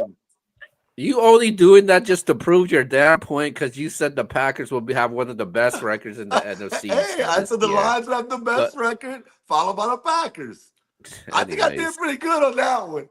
I think I'm pretty good at that one. Season not over yet. All right, man. I'm taking the Detroit Lions, man, to win this game, man. I like Detroit. I know who's gonna have the best record in picks. C kicked my ladder down last week, bro. I got every game wrong last. Man. All right. Sweeping the leg this week. Sweeping the leg. All right. I got the Green Bay Packers. It's Wow. and I don't pick games just to catch up on C. I'm the defending champ. I got the chip already. I'm good. Boy, I always talk about last year, but nobody said about last year. Hey, no, I seriously believe the Packers win this game. This is a division game. These games can go either way. Detroit won in Green Bay. Now I got the opposite happening. I got the Packers. All right. Next matchup. Kirk Cousins goes back to Minnesota. Who we got? Bro. I'm taking the Vikings, bro. I'm sorry. I know normally I would tell you that a guy returning to his former team, he's gonna make a statement. Bro, the Falcons are just making me look crazy out here in these streets. I said the Falcons would win the division going away. I don't know what they're doing. I don't know what they're doing, man. They don't look like the team I thought they were gonna be. I got the Vikings. I think the Vikings defense is gonna figure it out and they're gonna get it done. Go ahead. I got the Vikings. No, The Falcons are exactly who the hell I told y'all they were, and they are first in the division. They're tied for first in the division. So, and you told me, the Falcons would be so great because they had Kirk Cousins first in a terrible division, tied for first in a terrible division, and only 2 up on the Saints. So I don't see it. I don't see what you had to bring the Saints in. They in it. That's the division. But here's my thing. Kirk Cousins going back into Minnesota. He has a lot to prove, but not really. He know what he did in Minnesota. They know what he did in Minnesota. They have more to prove to show him we don't need your ass. Go ahead, take your ass down there with them dirty birds. We got Big Sam Darnold over here. Oh, God. Leading us to the playoffs. And we got a rookie that's on the mend that's just sitting there coming to work, learning how to be a professional, and he's going to replace you. And we'll be fine without you. Boys and Men used to have this song called Doing Just Fine. That's exactly what they're doing. They're doing just fine without Kirk Cousins. They're going to show him this week. And ain't a damn thing Atlanta can do about it. This is a very good game. But I've seen something that shocks me. Kirk Cousins has not thrown a passing touchdown in the last 3 games. That's pretty wild for a pocket passer. That's a good quarterback. He's not even above average. He's a good quarterback. To have 0 touchdowns in 3 straight games, I don't know what's going on with Atlanta. They're slumping. They're in a big slump, and when the head is slumping, the rest will fall. In Minnesota, I don't trust them. I don't trust Sam. I feel like any day, any week, you don't know what you'll get at Sam at this point. He started off with a bang this season, but I feel like he's been up and down at this point. But I think I have to take the Vikings, being that Cousins he's just looking bad right now. And I think now it's even more pressure on him because when you lose 3 straight games and you don't throw no touchdowns in those games, now that rookie is on your heels, on your back. Now you feeling all the whispers of put him in, put him in the game, put Penix in the it's there now. It's there. So and we all know Kirk. I've had him. I'm a commander. I've had Kirk. We know Kirk don't do well under pressure. That's one thing he don't do. So I think this might hurt him. And if he has another bad game and loses this game, I think we might see Michael Penix after that. I think we might, and also that helps get them off my Commanders' heels for that 7th spot. So yeah, I got the Vikings winning this game. I'm not gonna hold that too much on Kurt because they did lose to the Chargers, who has one of the best defenses in the NFL statistically. I think they will get it together and rally against Minnesota, against his former team. I'm taking the Falcons. Okay. So we will not see Michael Penix at all this year unless Kirk gets hurt. They paid too much money. They're not going to bench him. Kirk Cousins, they're due for a win. I got Kirk Cousins in Minnesota. I love picking players and teams facing their old teams or whatever. That's the case here. I got Kirk Cousins getting a big win for them. All right. Another division game. Real quick. Speaking of which, was Jared Judy even in the nomination for Player of the Week? No, Nope. You have to win the game. That's one of the criteria. Okay, well, I didn't know that. All right. Yeah, fair I don't enough. like that criteria. It's a fire criteria. You gotta win. Yeah. Yeah, bad. The team of the week or player of the week? Which one is it? Hey, I like that. That's fair. Yeah, well, next game, Seahawks at Cardinals. That's Bruh. tough. I Let me think jump. I think whoever wins this will be first. Man, They just played each other too. Yeah. I'm taking the Seahawks, bro. I keep taking the Cardinals for whatever reason. Them dudes just not it, bro. I got the Seahawks, bro. They're gonna figure out a way to get this one done. Now watch, they're gonna lose, but I got Seattle. All right, you said it's at Phoenix. No, yeah, it's in Glendale, yeah.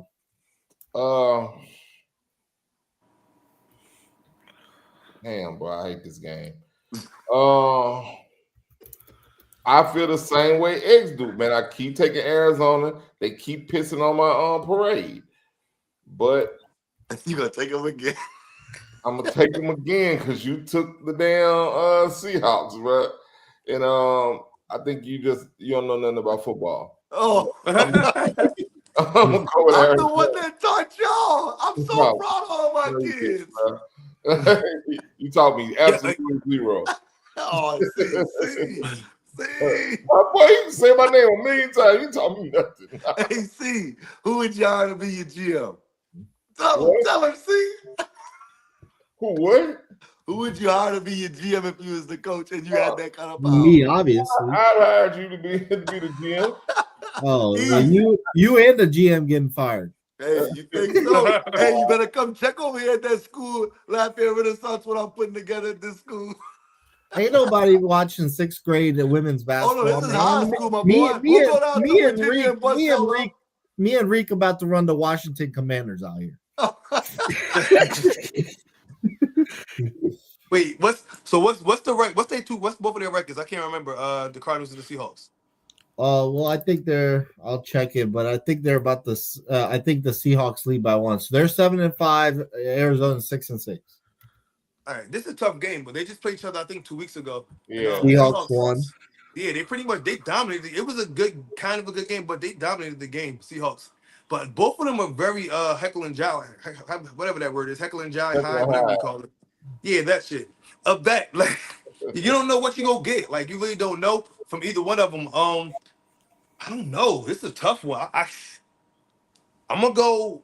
I guess I'll go to Seahawks. Only one I'm going Seahawks is because both of them are close with my team. I need obviously one of them win the division, the others behind, and we got the tiebreaker against the Cardinals. So I guess I need them to win the Seahawks. So I read, but it's a 50-50, so I'm gonna take the Seahawks because of that. So give me the Seahawks. Keo. I'm taking Arizona at home. I think they definitely need a win, so I got Arizona. I agree with Keo here. Division game. I like picking when teams are on the same level and it's a division game. I pick the team that didn't win the first matchup usually. So I'll go with the Cardinals. They're at home as well. So That was my thinking too, man. yeah. Take them. You can flip flop right now. I'll be the only one. Yeah. All right. Next game, we got the Bills at the Rams. I got the Bills, man. What are we doing? Yeah, me too. Put me in for the Bills, man. I got the Bills. Bro, Rams not winning that game, bro. Come on. Hey, man. Nobody circles the wagons like the Buffalo Bills. I got the Bills, man. They playing where? It's in. It doesn't matter where they're playing. Wow. It's in LA if you want to know. It's in LA. Look, listen. Shout out to the Rock. If you don't know one thing, and make sure you clip this too. I got 3 clips for you, please. If you don't know one thing, when someone gets overhyped and a team gets overhyped, that next week Vegas makes sure they take all of your money. Rams will be winning this game. One thing the Rams is good to do, Rams is always good to shock you here and there and beat someone that's way better than them. And again, the Bills, they're winning off of one person being amazing. At some point, that has to stop. The Rams have everything everything possible to beat almost every team on a good day. Their receivers is gonna kill the Bills secondary. Their secondary is terrible. I'm trying to tell you, y'all gonna see. Just make sure you clip this. Where we at? The 2 hour and 46 minute mark. Clip this, please. Rams will win this game. Rams over the Bills. Long as Hey, not in man. Buffalo, I'm good. Hey, man, y'all gotta stop Whoa. disrespecting James Cook, though, man. Like, James Cook ain't balling for the Bills, man. I'm Y'all a gotta huge stop. fan of him. Huge Y'all fan. gotta stop, man. Like, it's only like he ain't doing nothing over there. He a dog. He a dog. He a dog. He's not. Hey, man. Hey, bro. Doesn't happen often. Reek, you convinced me. Flip my pick. Oh, the Rams. See, Keo. No, I said I got the Bills. Everyone else picked right. All right, cool. Man, I really want to go with the Rams. They're at home, but I don't know. Every time I get bit high on the Rams, they let me down. I'm going with the Bills. The Rams haven't been good in like big games this year. Cup and Puka didn't have good games last week against my Saint, so they do to come back out and get loose against somebody, bro. So yeah, I get it. I could see them. I could see them go ahead and getting loose against Buffalo. That's a Vegas special right there. Yeah. All right. So, Sunday night football, another division game. Chargers at the Chiefs. I got We know who you got. It damn sure ain't Harbaugh. Yeah, we know. It's the defending champion. I got the best. I got the better team and the better coach and the better quarterback and the better everything, man. They even got the better colors, bro. I got the Chiefs, wow. man. They don't got the better colors. Yes, they do, bro. At all. At all. Bro. Chiefs got one of the ugliest colors. They red and they gold.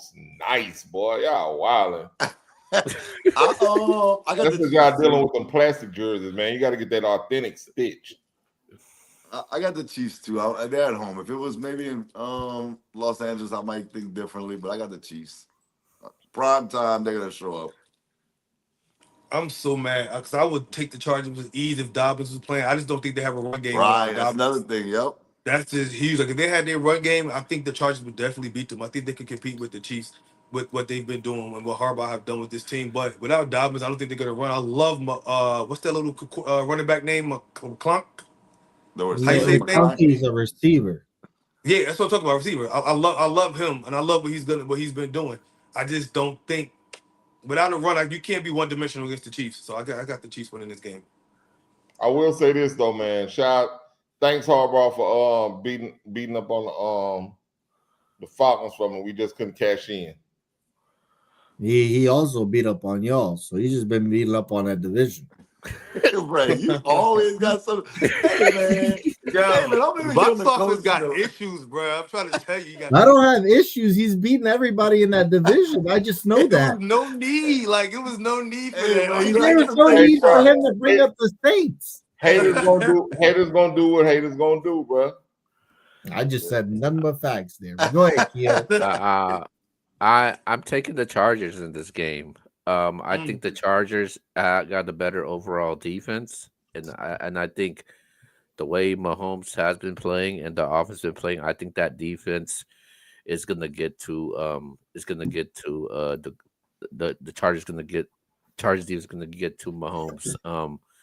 And I like the way they've been moving the ball for the Chargers though, despite with no J.K. Dobbins though. Herbert's been targeting Lad McConkey a lot, and I like what I see. I'm going with the Chargers in the close game. Dobbins being out scares me, and now McConkey is questionable. If he's out, I'm taking the Chiefs. So I'll let you know, Keo, before you make the graphics. But I think he's going to give it a go, and I got the Chargers. They almost beat the Chiefs in the first game. The Chiefs been up and down. Right. It's a weird division game. I think that the Chargers get an ugly win. I think that their defense gives Mahomes and them problems. They have problems right now with everybody. Carolina, Vegas, wherever they play. Overrated. Chargers defense is really good. I've got the Chargers in an ugly win. All right. Before you guys want to say, I think Dobbins going down is the best thing that happened to the Chargers because they're getting to open up their offense and they're going to be more versatile once he comes back for the end of the playoffs, I believe. Someone to put that out there. Maybe, but he will be back for playoffs, and they will be in the playoffs. That's for sure. That's what I'm saying. I'm saying when he comes back, they Yeah. more versatile. Oh, okay. Yeah. I thought you know. I'm just. Okay, I mean, go ahead. I had them in the playoffs this year. Anyways, Me go ahead, too. Yvonne. All right. Yeah. Monday Night Football.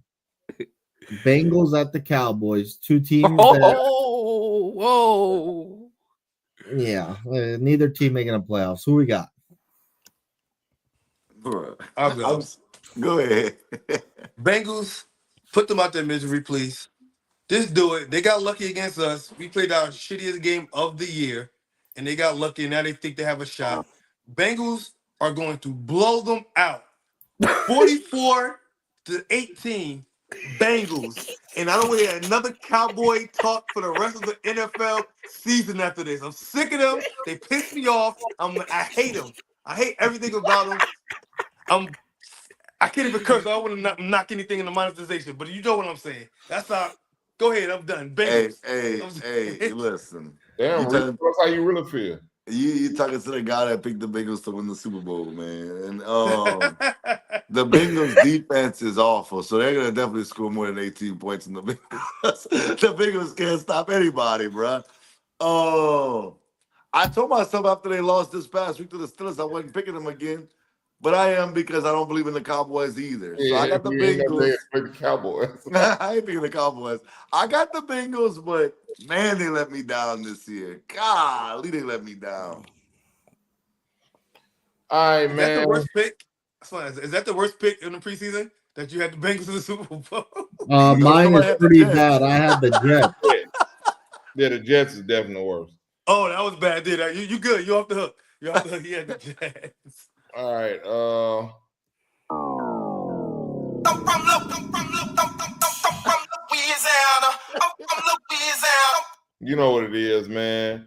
Big LSU over here. We talking about Joe Burrow. We talking about Jamar Chase. We talking about that could beat the Cowboys, bro. It's not really a big accomplishment, but they are better than the Cowboys. I don't know if it's gonna be a blowout like that. But that Cowboys team I saw last week, what was it? Yeah, they played on Thanksgiving, right? The Giants, yeah. Yeah, the most viewed game also. Oh my God. It wasn't shit else on. It was Thanksgiving. Anyway, bro, what's Cooper Rush? Yeah, that's his name. Cooper Rush. Let him talk, Keo. Yeah, it's my turn. My turn. Anyway, nah, Cooper Rush is not he's not an NFL quarterback, bro.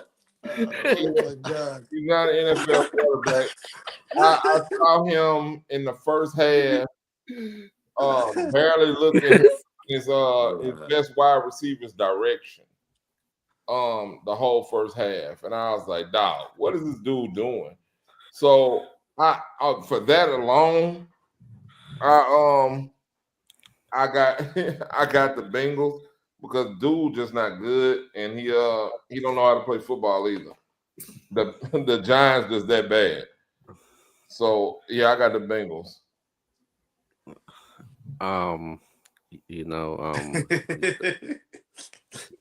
Don't waste too much time on this one. The last two games by the America's team, man.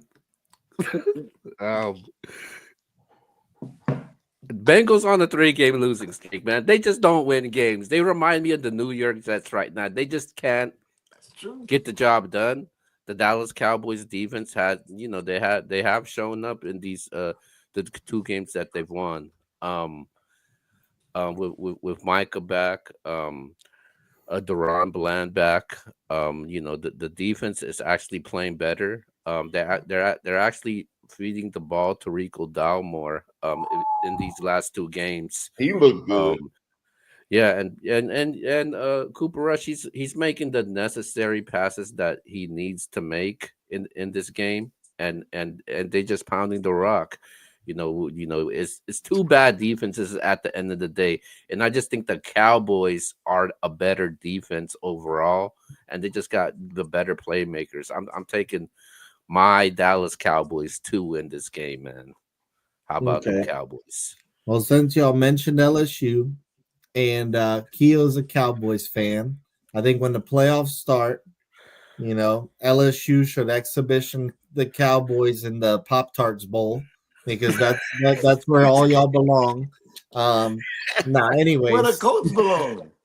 They belong in the Cheez-Its Bowl, so they're not much better. No, I got the Bengals, man. They're better right now. Even if Dak was playing, I'd pick the Bengals. Cooper Rush, that doesn't matter. Darius Rush, Cooper Rush, doesn't matter. They're losing. I think this game is closer than you think, Reek. Rush card. I'm just hating. I'm mad. I'm just mad. They suck. I got I'm the just Bengals. mad. I don't know the score. Yeah.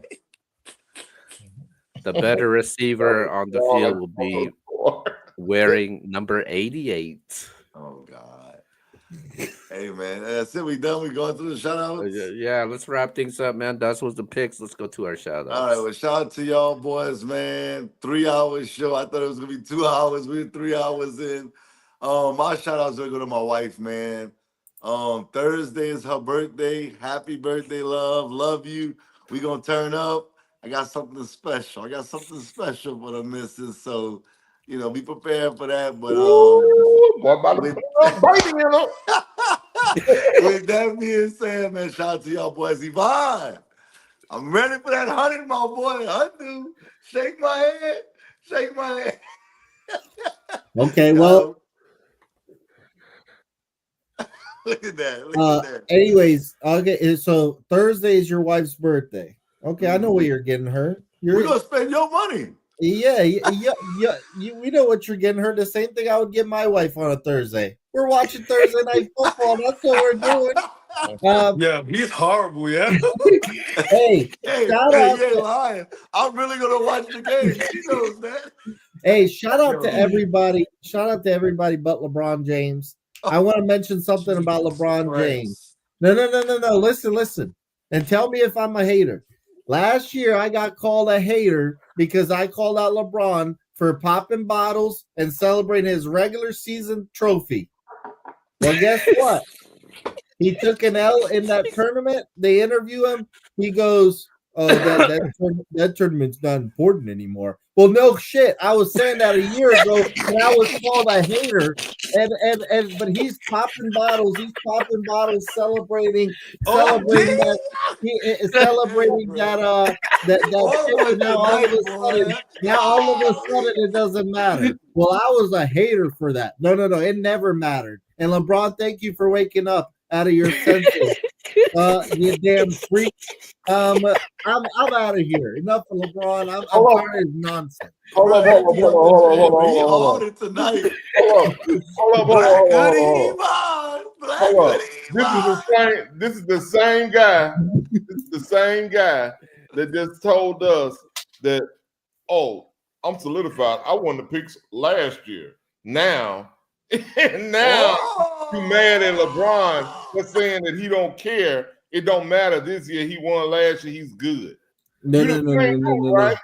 I still care about the picks. I'm just saying I'm proven. LeBron, I said that tournament is irrelevant and it sucks. No one cares about your regular season title. You said that. He didn't say that. He did say that. No, he didn't say that, bro. Yeah, he did. He said it. I seen it. Yeah. Yeah, he didn't say them exact words. He said it's not important. He said it's not important. He said it's not important. It's not important. Right. He said it's not important. What does that mean? He was competing for something and he won and he celebrated. Yeah, and it's now not important when he's taking L's. Exactly.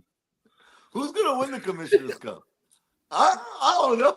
Ain't nobody's even watching that stuff until come on, man. You gotta watch, man.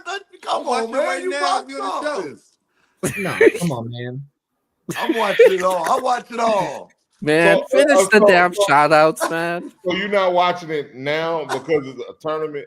They're just regular season games. Wouldn't you be watching them if they were just regular season games? No, I watch it if there's no football on, but football's on 4 or 5 nights of the week. I'm not wasting my time on a regular season tournament between the Charlotte Hornets and the Pelicans. Come on, man. Watch your mouth. Watch your mouth.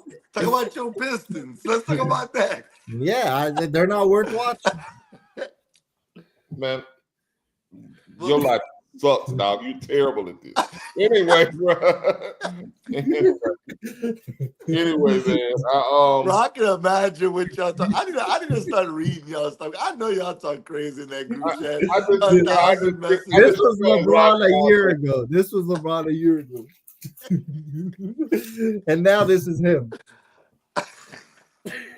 Can't make a 3. It looks a lot like you when those picks come up. Boy, I won last year. I'm good. Hey, I'm still gonna win. I'm one game back. You're not gonna win. Thank y'all for picking Georgia. Thank y'all. I'm about to take the lead. Well, I can go my shout out. Firstly, I wanna renege on my bet.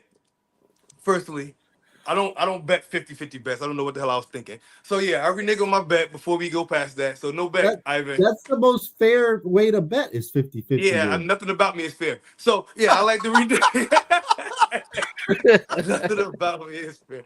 So I like to just put it out there live. I'm reneging on my bet.